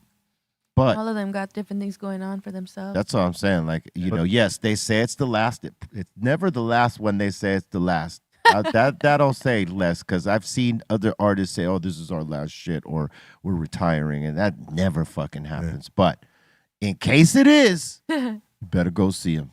They they're still doing shows. But not tours, yeah. Yeah, not tours. Like, well, yeah, they're all going to do their own shit, but as the one solid unit, it's hard to get them together, and you got to pay them a lot. Shout out Ghostface and Inspector Deck. They got a show coming up at the Apollo. Oh, man. So everybody in New York, that's what they talking about right now. Hell yeah. Be crazy. Legends. Make sure you go check them. All right. Absolutely. All right, Sarah in here saying happiest of birthdays to Les. Squeeze all day, she's saying. Squeeze. And Marbell in here is saying, you must have did a High and Hungry with E-Zone a while back. Reverie. Oh, yeah, we've done a bunch by now. Yeah, I think we did too. But we. Oh, yeah, I guess I was talking about the We Don't Smoke the Same. Yeah, We Don't High Smoke the Same. Hungry, Up there. I think we did 1 or 2, but yeah, it was a while ago. We got to do another one. Yeah, the season's coming up, so there's a lot of pop-ups and a lot of things coming up. So bring it. Hell yeah. Yeah, Marbell in here saying, asking, what's your favorite sushi roll, Reverie? My favorite sushi roll, you know what? It's kind of changed because now I have a gluten allergy, so I can't really go crazy with like tempura anymore, which is heartbreaking. But so usually now I go with like a dragon roll or I forgot which one it is. It's dragon roll or caterpillar roll. I think it's Caterpillar actually. It's just the one that is like they're kind of similar, right? They're similar. But one yeah. of them has tempura in it, Right. And I can't have that. That's the Caterpillar. Okay, then I fuck with the dragon. Yeah. Yeah, dragon rolls. I also like yellowtail rolls, even just like by itself. I like salmon just by itself. Yellowtail's good. Crunchy rolls. Yeah. There's a spot in the valley called H2O. They got a dope baked Alaskan roll. Ooh, Alaskan, yeah. It's fucking awesome. It's amazing. Ridiculous. Yeah, it's sad not eating gluten. I'm also allergic to soy, so I don't even have soy sauce. I have like a little drop. Wow. And then I can't eat tuna either. What's the shit that's a substitute Tuna? for Yeah. Tuna rolls? There's a substitute Sad. for soy sauce though. It's like what the fuck is it called? Sesame seed oil. No, it's not that. It's another oil. I know there's sesame seed oil, but there's essential oils. No, not essential oils. No. Fuck. What's it called? I don't know. It's like if you're it's like if you're doing that health. Is it tamari? No, not tamari. It's Coconut aminos? There you go. It's amino. Yeah. Oh, right on. Yeah. There's an amino joint that's just like soy sauce. You wouldn't really tell the difference. Cool. And it's better for you. It doesn't have so much sodium. Okay, yeah. Yeah. Yeah, I love me some sushi. Yeah. I had sushi yesterday. Oh, it's so good. Yeah. There you go. That's it right there. Boom, bang, boom, bang. There's other ones too. Oh, I love Bragg. I get their olive oil. Their olive oil is so delicious. Soy-free seasoning. All right, I'll check it out. I love that wasabi. Yeah. Wasabi? Wasabi, yeah. Yeah, wasabi. Oh, that shit is hot. You like that Yeah. hot shit. Oh my God. God. I went to eat sushi with my grandma a few days ago and my family, and my grandma thought that wasabi was guacamole. And she Yo. freaked out. She was like, Oh my God. and she's like Ecuador, like, you know. Yeah. no, And that'll clear your nothing funny. that'll clear your passages out. Yeah, There. open your ass up. Yeah, open you up. Oh, That shit is painful. It's bro. like horseradish. I know. Like horseradish will do the same I thing. like that too, horseradish. Well, you like all that spicy. All that I like it, but open just you shit. I like it, just not too much of it. You know what I'm saying? Yeah. All right. Little touch, yeah. Adam, well, talking about food, Adam's saying visiting LA next week. Any good hole in the wall places to eat near Koreatown? Oh, there's plenty. Oh, yeah. The Biergarten. We still got to go there. Yeah. It's a really good place. You can go to Booze is in K-Town.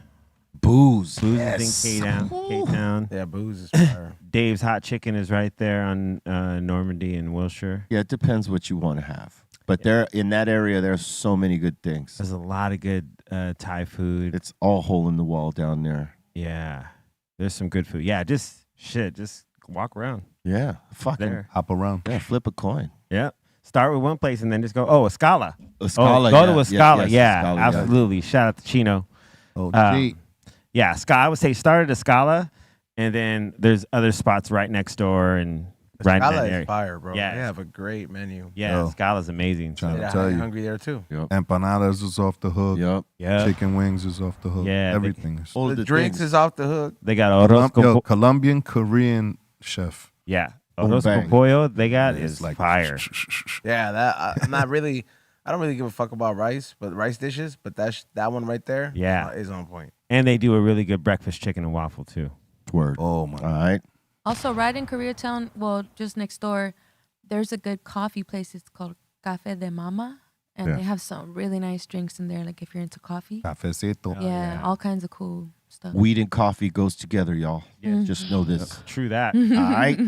The Great Pretender saying, don't know if you've had George Clinton on the show before, but that would be dope. Him and the Parliament will be playing downtown at the Novo on May 1st. Oh, if I'm in town, I'm going to try to make that happen. We need the Yeah. godfather of Real. funk sitting in here with us. Yeah. And Hey, I'll tell you a cool story about my man.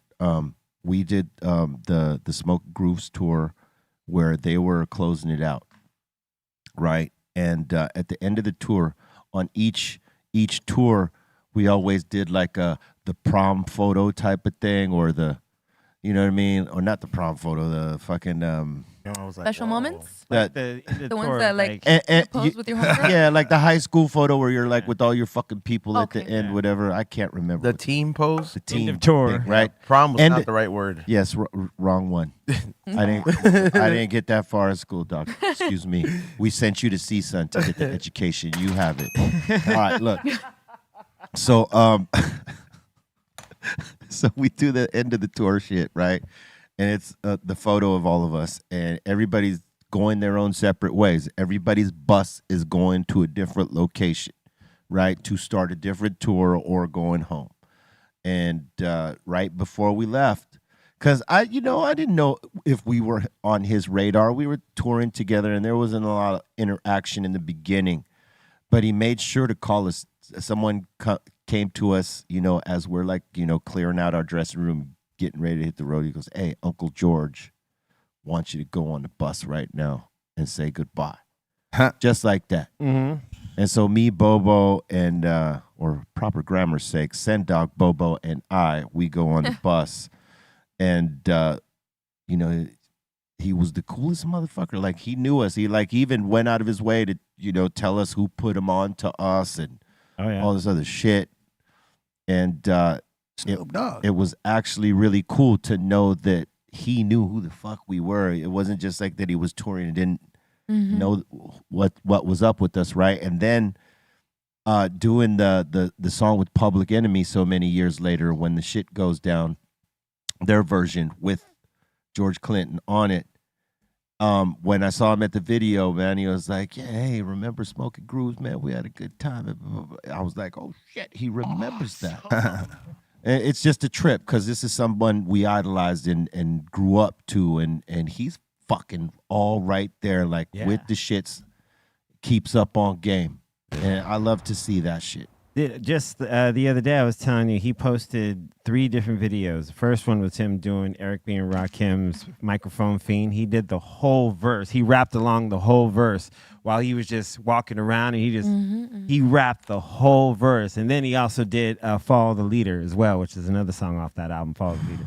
And dude, just to see that he just knew, he was like rapping along and just knew everything, and I was like, man, he was a fan of hip hop. Yeah, I just loved him even more. Just off seeing that, I was like, protect this man at all costs because this man is a treasure. Yeah, he was a fan of hip hop, and he respected it because actually also it got him out of economic fucking problems at the time with his taxes. Hip hop put some dough in his pocket because a lot of foundationary samples in hip hop came from his shit. 100%. And he was cool with it. He didn't shut it down like a lot of people shut it down in the beginning.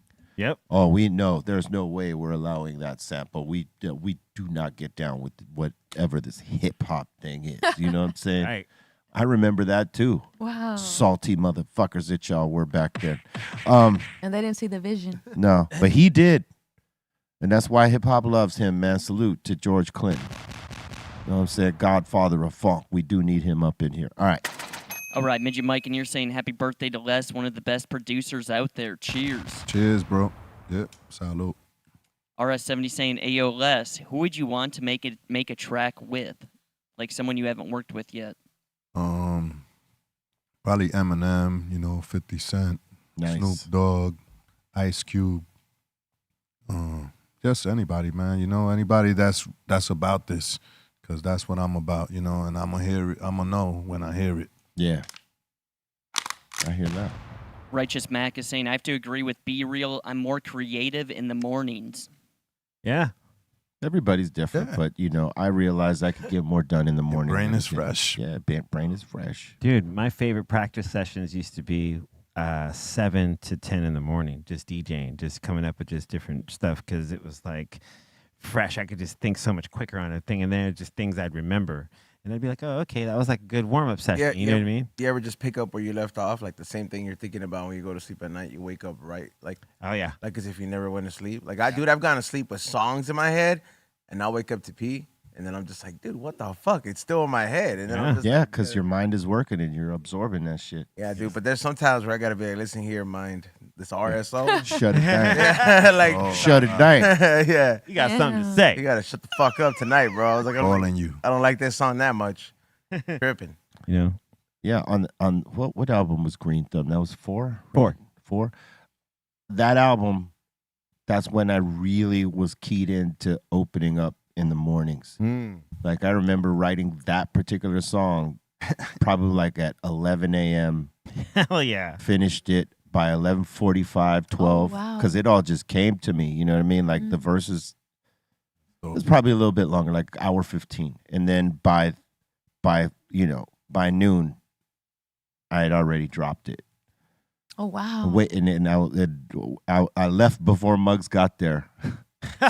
I was doing shit like that. I'd be like knocking 3 songs down, and then I'd leave before Muggs got there. And he'd get mad because he wasn't there to give me direction here. And I'd just be busting it out. All right, well, if whatever he didn't like, he could just tell me, and I would come back and knock it down. But I was getting it done like that. I'd be like knocking 2-3 songs in the morning, where I couldn't do that at night. It was like more like one song at night, and maybe going on to an idea that we'll finish the next day, but not like boom, boom, boom. Okay, well, I knocked this song out. He's going to do the rest. I've already done all the lyrics. Let me go to this next shit because it's early enough and I'm still going. You know what I mean? But on that day, that was the song I wrote. I knocked that shit out and then I was like, you was writing that song. Yeah, this is the album I feel like we got too many fucking songs on.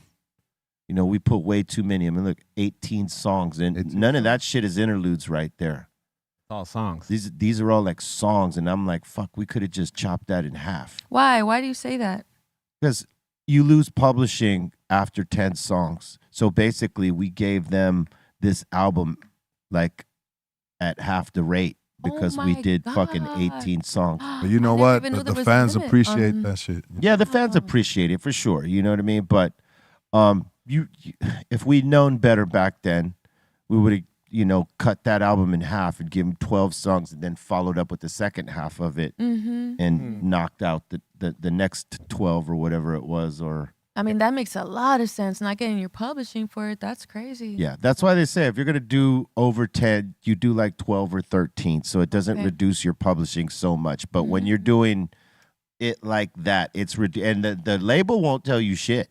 They're like, yeah, go ahead. Wow. Yeah, of course. If someone at the label gives a fuck about you, they'll be like, hey, look, you don't need so many songs because you start reducing your publishing at this point. Wow. If you're going to submit that many songs, look, don't submit all of them. Submit what you want to put up and save the rest for some other shit. Right. If they give a fuck about you, they'll tell you that. But if not, they're going to retain more publishing the more you gas yours. Yeah. So like an album, like let's say like with 20 songs on it, like 25. Yeah, you're fucking yourself way out of the game with publishing. Like you get minimal, especially if you got to pay for samples or anything like that. Like, because I think about like for the first 2 De La records, right? They were like over 25 songs because they had all these different interludes and like. Those count as songs. Yeah. Even though they're not. Wow. Like you'll be like, why has this shit got so many songs on it? And then you'll come to find that some of it is interludes. But on that album, that 4 was all fucking stacked with songs. So how do they choose which 10 you're gonna be able to? Well, you choose it, or depending on how many you submit, they may choose it. Wow. They may or suggest, not choose it, but suggest. Hey, what do you think about this? And you could say yes or no. And but most of the time we were coming up with the order and we were like fucking dictating to them in terms of what songs we're going to go on. They didn't never argue with us. You know what, man? Like albums like that was a Cypress gift to the world. It was. Forever. Like they probably won't ever get that again. Yeah. So they're going to love those songs, those extra joints, Yeah, but it's for me, it's like miseducation of an artist because if they really gave a fuck about you and thought you was going to stick around, they would have gave you that game. Less is more. Right. In terms of what you deliver as an album. Yeah. Yeah. You know what I mean? If you're doing a double album, it's different rules. Right. And you have to tell them that, like, hey, we're submitting this as a double album. So double album different in publishing. You know what I'm saying? But if you're not submitting that, gassing all of it. Yeah. So, I remember seeing Fat Joe rocking 30 songs on one album. I was like, oh, shit. I mean, what is the publishing for that? And then also you had like a guest on damn near 98% of those songs. Wow. Yeah. So then your publishing is like, then you, unless you're buying out that verse. Yeah. Like I'm gonna knock you off some chips, but you got to give me your publishing. Right. Because people do that too. But I know. Whatever. Yeah. It's an old fucking school tactic. You know what I'm saying? And you're right about the whole, like, if you're doing a double album, it has to be, it's different rules than what's a regular CD. And if it has to be a certain amount of time, and if it's not within that time, it's not considered a double album. Yeah. They did that with, I remember Dave told me for the Foos, they did it In Your Honor double album, and it was 10 minutes shy. And they wouldn't consider it a double album? They wouldn't consider it a double album. It had to be a single album. And now the whole budget and the whole fucking get down and all as it relates to your publishing is all different. Different. And they use those little technicalities to fucking reduce your shit. Crazy. 10 minutes. Yeah, because they don't want to spend all the money, even though they, it's in your contract and they guarantee it, and you probably fucking earned it in the bonuses of like the structure of your contract. They're always looking at like ways to like, take it down, right? So if you did really well on your first album and you renegotiated for your second album, they're going to put stipulations like, okay, we're going to give you this money, but each month that you don't deliver, we're going to take five racks back. Wow. Depending on what it is Right. and how much, you know what I mean? But that's the type of shit they do because they want to get it back. They don't want to spend all of it. They're looking for reasons to take some of it back when they can. Mm-hmm. When they're loving you and you're fucking on game, no. But when the decline starts happening, yeah, because you got a guaranteed contract. And if you hit those marks, that's why like they didn't know how to deal with hip hop groups that had success because they had to spend more money according to their contracts. And being that they don't know how to sell this shit to an older audience, it's like they think, oh, well, fuck, these guys are too old to sell to these kids anymore. What are we going to do with them? That's always the conundrum with the fucking major labels. Yeah. And the fans are out there and the money's out there. They just don't know how to get to it. And so they wipe their hands of it. That's why it's so ageist and they go for, younger talent as it goes and they try to play a veteran group out unless you're writing pop songs that are going number one. Right. Yeah. All right. Cap in here saying, yo, C-. Yo. I buy most of my vinyl now just for sampling. I rarely play any of it for sets. Cool. All right. You still sampling C-? Yeah, I did. I still dig for samples. I mean, I just find albums usually. I look at the year and the album cover, and if I'm just digging around, I'm like, oh, okay. Let's see what happens. Maybe if it speaks to me, then I go home and find some shit on it. And I'm like, oh, all right, this is dope. And yeah, so I still dig for sure. Dig it, man. All right, I'll probably butcher this. We got Madways in here saying, Apio Verde Lisi, Aprita Saludos de la Barbara Azul. Yep. Whatever he said. Yep. There we go. That was the whitest you've ever been right there. All right, let's start over. Oh, come on. Come on. Apio? Apio? Apio? Yeah. Verde? Lisi? Aprita? Aprieta. Aprieta. Saludos. Squeeze. Salud. De la Barbara Azul? De la Barbara. Oh, Barba. Sorry. De la Barbara Azul. Barba. Blue, no doubt. Barbara. Today's blue. Barbara. Not Barbara. Barba. Barba. There you go. Well, that's closer. Barba. Barba Azul. Wait, what the hell is that? Did you guys understand? Yeah. Wait, say it in Spanish. Say it. Go ahead, Ray.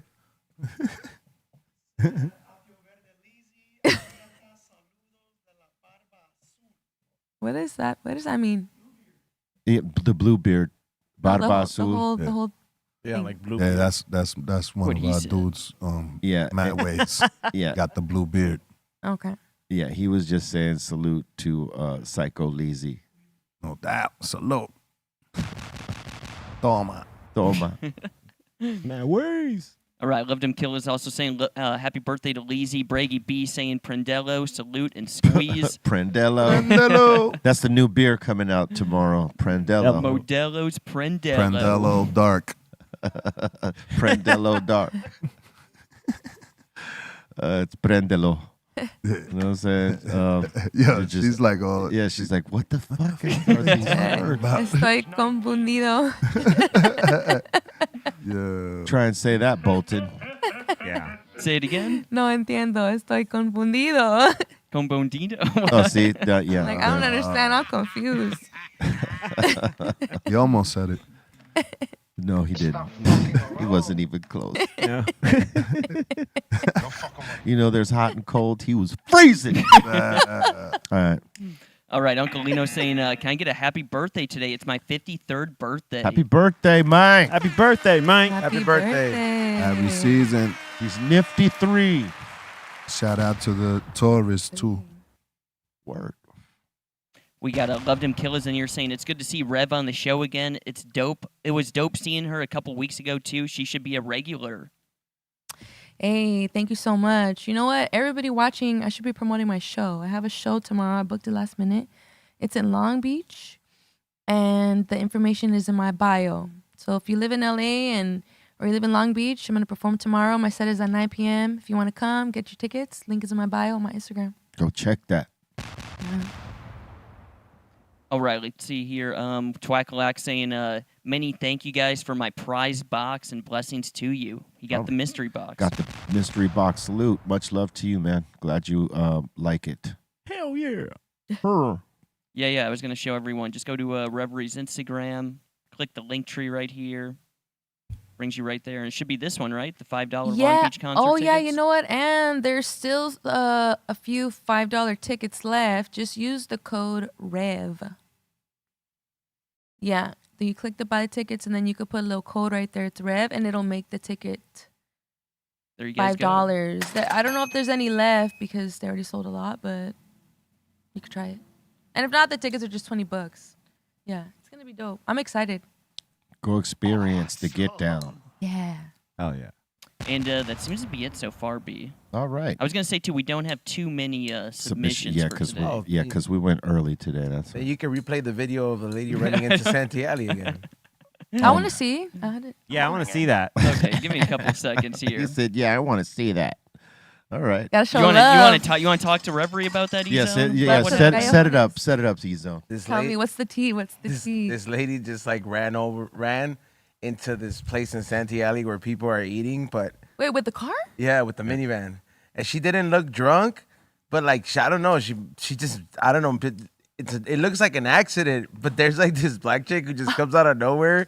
And while the girl's like in the accident, she just fucking punches this bitch. And she's like, you almost killed everybody. And like, it's just like the most fucking fucked up place. Like, there's so much going on. And like, if you really think about it, you're just like, damn, you can't just have an accident no more. People are going to think you did it on purpose. Look, here it is. Oh my God, let me see. Hey, you can't park there. You can't park there. Hey, you Wow. can't park there. She can't park there. Oh, I know exactly where that is. That's here in downtown. Oh, that's Also, that girl was probably sitting on that bench right there. Yeah. Look at that, dude. right there. Oh, hell no. She's so pissed.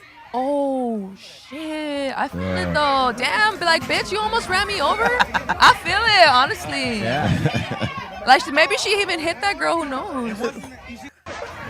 No one knows why it happened. But the No. poor lady, that's sad, though. Pobrecita. In her shocked, biggest dude. moment. Oh, it's sad. No one knows, but I she feel got bad for socked. She definitely got socked. Bam. Look at that. Damn. Toma. Oh. Look at that. That's nice. Toma. Damn, that's a bad day. Oh, that's awful. Yeah, That's a horrible day. I just And thought the- that. Right? And the fucking asshole filming it, you can't park there. Hey, you know you can't park Oh. there. What a What? fucking dick. Dude, like she wasn't even laughing. Like she's like, I just ran over these people, bro. She's just like, Oh my fuck. It looks like Viral. she's in shock kind of. Yeah, she's in shock. Yeah, bro. And then that homegirl comes and fucking gives her one Fucking real wails quick.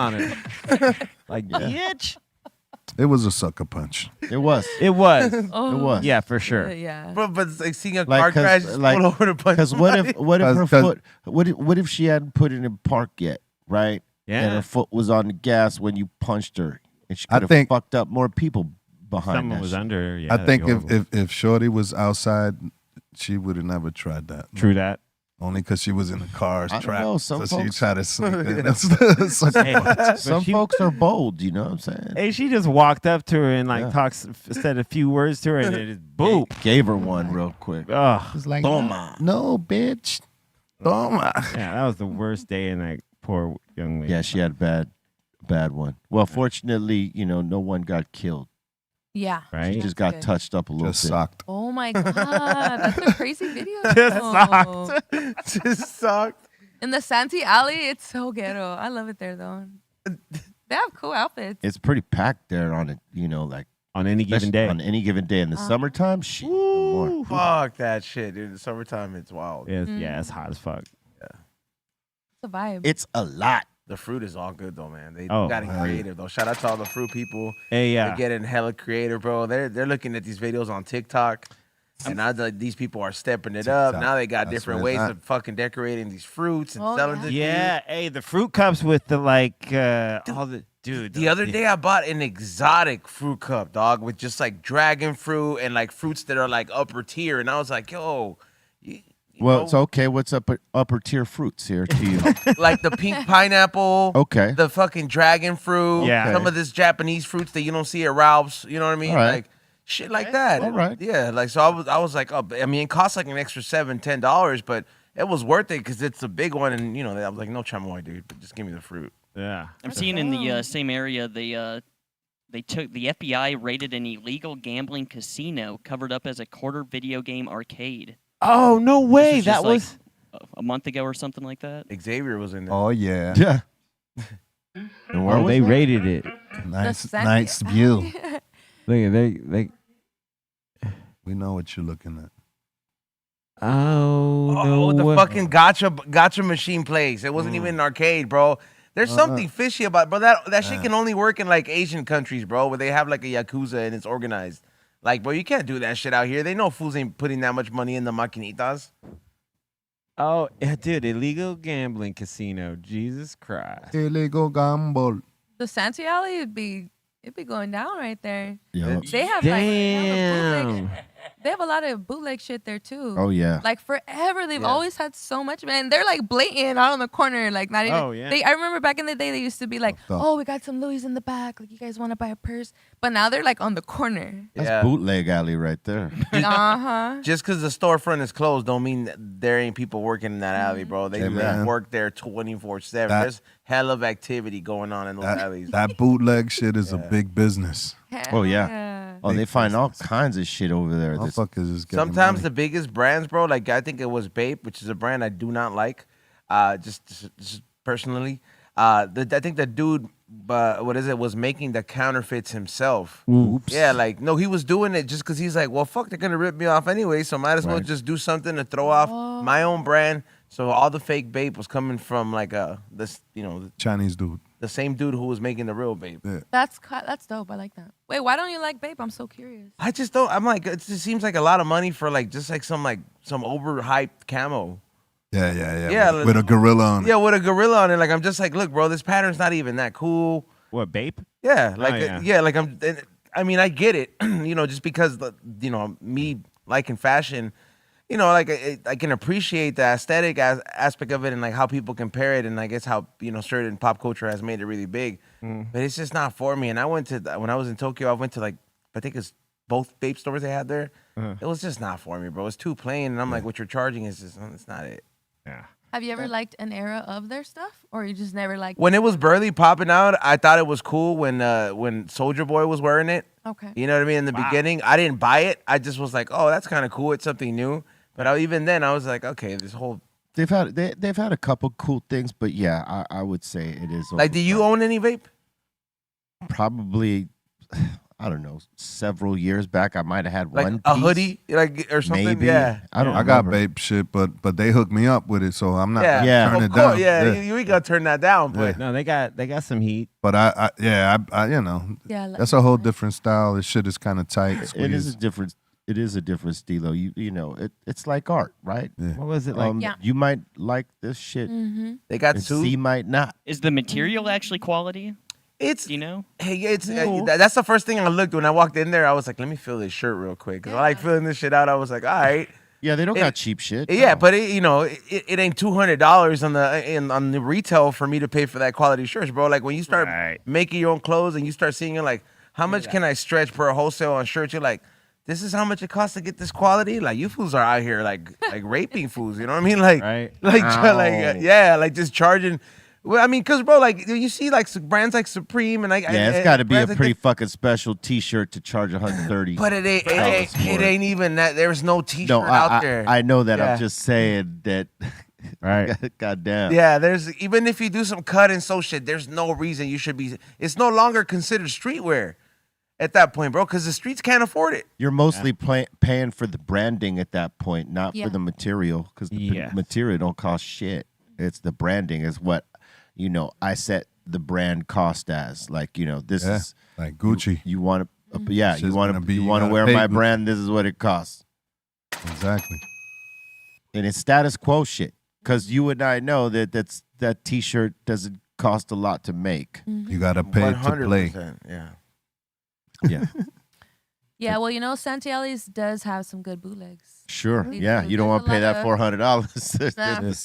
$400. People are gonna say that these brands are gonna be like, whoa, they're not affected by the tariffs. Yeah, because they've been overcharging you all these years, bro. They have hella room. So they got these brands that have been charging you like $200. Well, they would have to upcharge you. Yeah, they ain't gonna give you no break, or they're not gonna be feeling none of that because they're like killing it, bro. Making a $15 shirt in production and fucking charging you $128. Yo, for the kids, they have all the character T-shirts. Every character there is, and you get it cheap. Like, come on, bootleg style. Hit me up with the with the fake Supreme dog.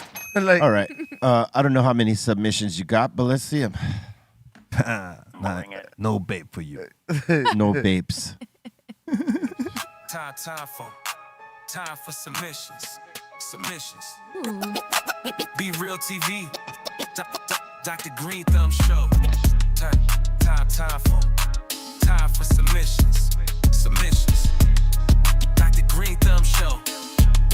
BREALTV. Submissions. Time for submissions. BREALTV. You guys digging that submission song, or should we switch it back to the rock or the original? I think you should rotate him. Rotate. Yeah. Rotate him. Okay. Who did the and, right? Yeah. Cool. Yeah. Rotate. Keep him Yeah, on you a need rotation. a better engineer for that beat. That beat could have been a little better though. It's cool. That was that's AI. That's AI. That's AI. That's why. Yeah, it makes sense. You need a real person. All right, we got JG in here saying, "Yo, be real. Here's my first Cypress Hill concert ticket, and then proof of Be Real's autograph, but DJ Lord is all scribbled." DJ Lord. It looks like, The infamous signature. yeah. All right. 99, 92. Oh shit, October. Oh, that's 92? Bobo. 1992, man. Oh. Okay, so he had Lord sign an old ticket. Yeah, an old ticket. I was gonna say, look at that autograph too. That's a little wild right there. You know what it is though. There's an E and the A and the L and the B right there. If the R's fucked up, that's the marker, dog. So you just kind of gave up right there. I want to see yours, Bolton. Where is it at? Where that? No. I ain't signing no autographs. And I think I showed this the other day, but we didn't show Be Real. L Boogie Baby saying saw this shirt and maybe you guys could use this. Hey. I can't believe it's not gutter. Yep. Oh, right on. I want to just say this to any, all the Be Real TV fans that watch this show. If you should happen to run into Bolton Blombo on the street, ask for his autograph. Please right? don't. Please do. I want to see it. All right. Next. I'd probably be like, I don't want to sign it. No. I want your autograph after the show. It's homework. There you go. It's homework. Yeah, for his birthday, he wants an autograph, Bolton. I want to with a heart. Maybe next year. Just share your location with the fans, Bolton. We're gonna drop a pin by his crib. And your cell number. Put it on Waze. If you want. All right, K Yazzie in here saying, yo, Be Real. I cleaned my bong the other day. It's looking good. Yes. Ooh. Looking good. Wow, it does look good. Yes. Really cool. Yeah, if you're gonna show a bong to a show of any sort, yeah, clean it out. It just takes one hit to fuck that up. Yeah, It's well, crazy. at least they took a picture of it before they took the one hit and fucked it up. Yep. That's a 'Cause- cute little bong with the little star and the little bubbles. How do you I like like to that. smoke Reverie? I am really lazy, so I just smoke out of a pipe. I'm lazy to smoke. I'm lazy to roll joints. I'll tell you this: my favorite way to smoke is backwoods or blunts, but I don't smoke them because I know that shit's pretty harsh on you, you know. And I have a lot of problems with my vocal cords. I just take it easy with the pipe. But if I had a personal joint roller all day, I would have them roll me joints for sure. Joints would be better. All right, our boy Tony in here, he's saying he's tending the crop. He used a little bit of AI to help him out with his artwork here as well. Ooh. Oh yeah. Cool. Looks rad. Wow, the AI is getting crazy. That's cool. I like Yeah, that. the dude who started that style does not appreciate that. Right. He was all crying. He's like, what the fuck? Like, yeah, well, pretty much his whole style got plagiarized, right? Yeah, pretty much by AI. Wait, whose style was this? The dude who Grand made the Theft. Ghibli shit, yeah. Oh, get on the mic, fool. Yeah, we can't hear you. Yeah, but Speak into the mic. pull up a picture of the guy, bro. So you're saying like AI art is just stealing other artists' artwork on the internet? Pretty much. Yeah. Wow, what a concept. That's crazy. Damn, the future is here. Yeah. The AI shit's getting really crazy, and they're even getting better at hands. Are you guys? Dude, we're heading into the possibility of Terminator and Jurassic Park coming. Oh boy. Yeah, yeah. Alive. Who would have thought? Who would have thought? Right? Who would have thought? All right. All right, we They got were telling you in movies the whole time. You know what I'm saying? That's two of my favorite franchises. Yeah. It's gonna be real shit. You just gotta watch the movie. You know how to turn it off. All right. Yeeski is saying, be real, I got a Blue Lotus joint I rolled up while watching the show. Please don't rate it. All right, I won't. What's that shit in the front? Blue That's a Lotus? noodle or something, or is that just a filter? This is a like Blue Lotus. I think it's a flower of some sort. Yeah. A lot of people roll it up with their joints, I know. Really? It's like it's a calming thing. Pretty sure. That's right. No, yeah, I think you're right. And the weed should calm you down enough. Yeah. But sometimes weed gives me anxiety if I smoke too much. Maybe that's like their balance, you know? Huh. Could be their CBD or I something. wonder. Probably gives it a good taste. I wonder. I've always heard if you get too high, you're supposed to consume CBD. Like that's supposed to balance it out. Yeah, but I'm just wondering how that tastes with that Terrible. leaf in there. Bring it. It looks like it would taste good. If you got some really bomb weed, it might not. Yeah. You might not. You know, it might override that flavor. But Start putting lavender in my shit. that is that what that is? Lavender? No, I'm just saying. It just looks like Blue Lotus. A blue lotus. Okay. That's what it was giving me too, lavender. Sounds nice. Juniper. All right. Blue lotus. Blue lotus. It's like a fucking. I don't even know. Go ahead. We got our boy Jason. He's giving us a little lawn update. There he is, mowing the lawn down in Alabama. Wow. Up in the Bama. Hey man, Bama. I used to mow my mom's lawn as a kid, and our backyard wasn't big enough. But I used to dream of a lawnmower like that because I had to push the one around. You know what I mean? You just push it. But those, look at that, dude! Oh my god, that's so Shit's sick. as noisy as hell. B. There are. just Yeah. run over shit. Oh, the push. Yeah, the How long push. do you guys think it takes him to do that? About 20 minutes, Yeah, that's it. unless it's bigger than that. Looks like it's bigger though. looks like he has- it looks like- it looks like it's That's way like an bigger. hour right there, at least. Yeah. That's like 30 minutes. Nobody working for 20 It minutes. looks like he has like You could roll eight- 2 joints and fucking boom, you're good. half an Ooh. acre property. And put some tunes in his ears too. It Yeah. just He looks like he's gonna be there for a minute with his glasses. you and know his he got hat, he got like half his little the outfit. earplugs too. oh right. Oh. It's time to cruise on the grass. That's a great. If that's a John Deere, that's a Oh, yeah. quality machine. Oh, Johnny Deere. Is that what the green and yellow dictates, right, John Deere? Yeah. Yeah. John Deere. Probably has a Alabama. cup holder on there for his beer. Yep. Yes. I don't go nowhere without my bear. Yeah, I know how to drive. That John Beer Deere. Yeah. All right. Midget Mike is saying Psycho Less, next album, Less is More, coming soon. Oh, yeah. Right away. Is that going to be the title? Less is More? Yep. Or Say Less. Yep. Yeah. Like Yeah. that one? Yeah. That one's a good one, huh? Yeah, honestly, I like both of them. That's even an anthem. Could even make a chorus to make them say less. Yep. Squeeze less. Squeeze less. Go. All right. And that seems to be it so far. Word up. Salute. Thank you for your submissions. Thank you for your super chats. Thank you for being here with us on the Dr. Greenthumb show. Make sure you check out the mix after this. I think there's a mix. We'll see what happens. Yeah, Rock is here. So. Yeah. And thank you to Reverie for sitting in with us again. You'll see her more as her schedule makes availability. Yes, sir. I will be back soon. Thank you guys for having me. Happy birthday. Oh, yeah. Oh, thank you. Blessings for another year. Thank you. Always. You got any shout outs you want to give? Yeah, shout outs to all the fans, and also shout outs to myself because it's my birthday on Saturday. Yeah, happy early birthday. Thank you. Early birthday. And I'm dropping a new song tonight. It's called I Love Myself, and it's a really nice song, and I'm dropping the music video on my YouTube channel tomorrow. Yeah, check out my music wherever you listen to music, Spotify, Apple Music, SoundCloud, YouTube, all that. Hit me up on Instagram, Reverie Love. Exclusive. C-. Shout out to everyone here that watches. Shout out to the table. Shout out to B. He's in Reverie. A pleasure, as always. Psycho Les, happy birthday, my man. Thank you, man. Like, yo, man, super appreciative to have you as a homie, and I appreciate same thing here, man. Come on, dude. One of the best beatsmiths of all time is sitting right over here, man. It's his motherfucking We just day. make music. We don't think about it. No, man, you one of the best, sir. Shout out. You can follow me at C-Fan4. And yeah, I'll see you guys soon, tomorrow.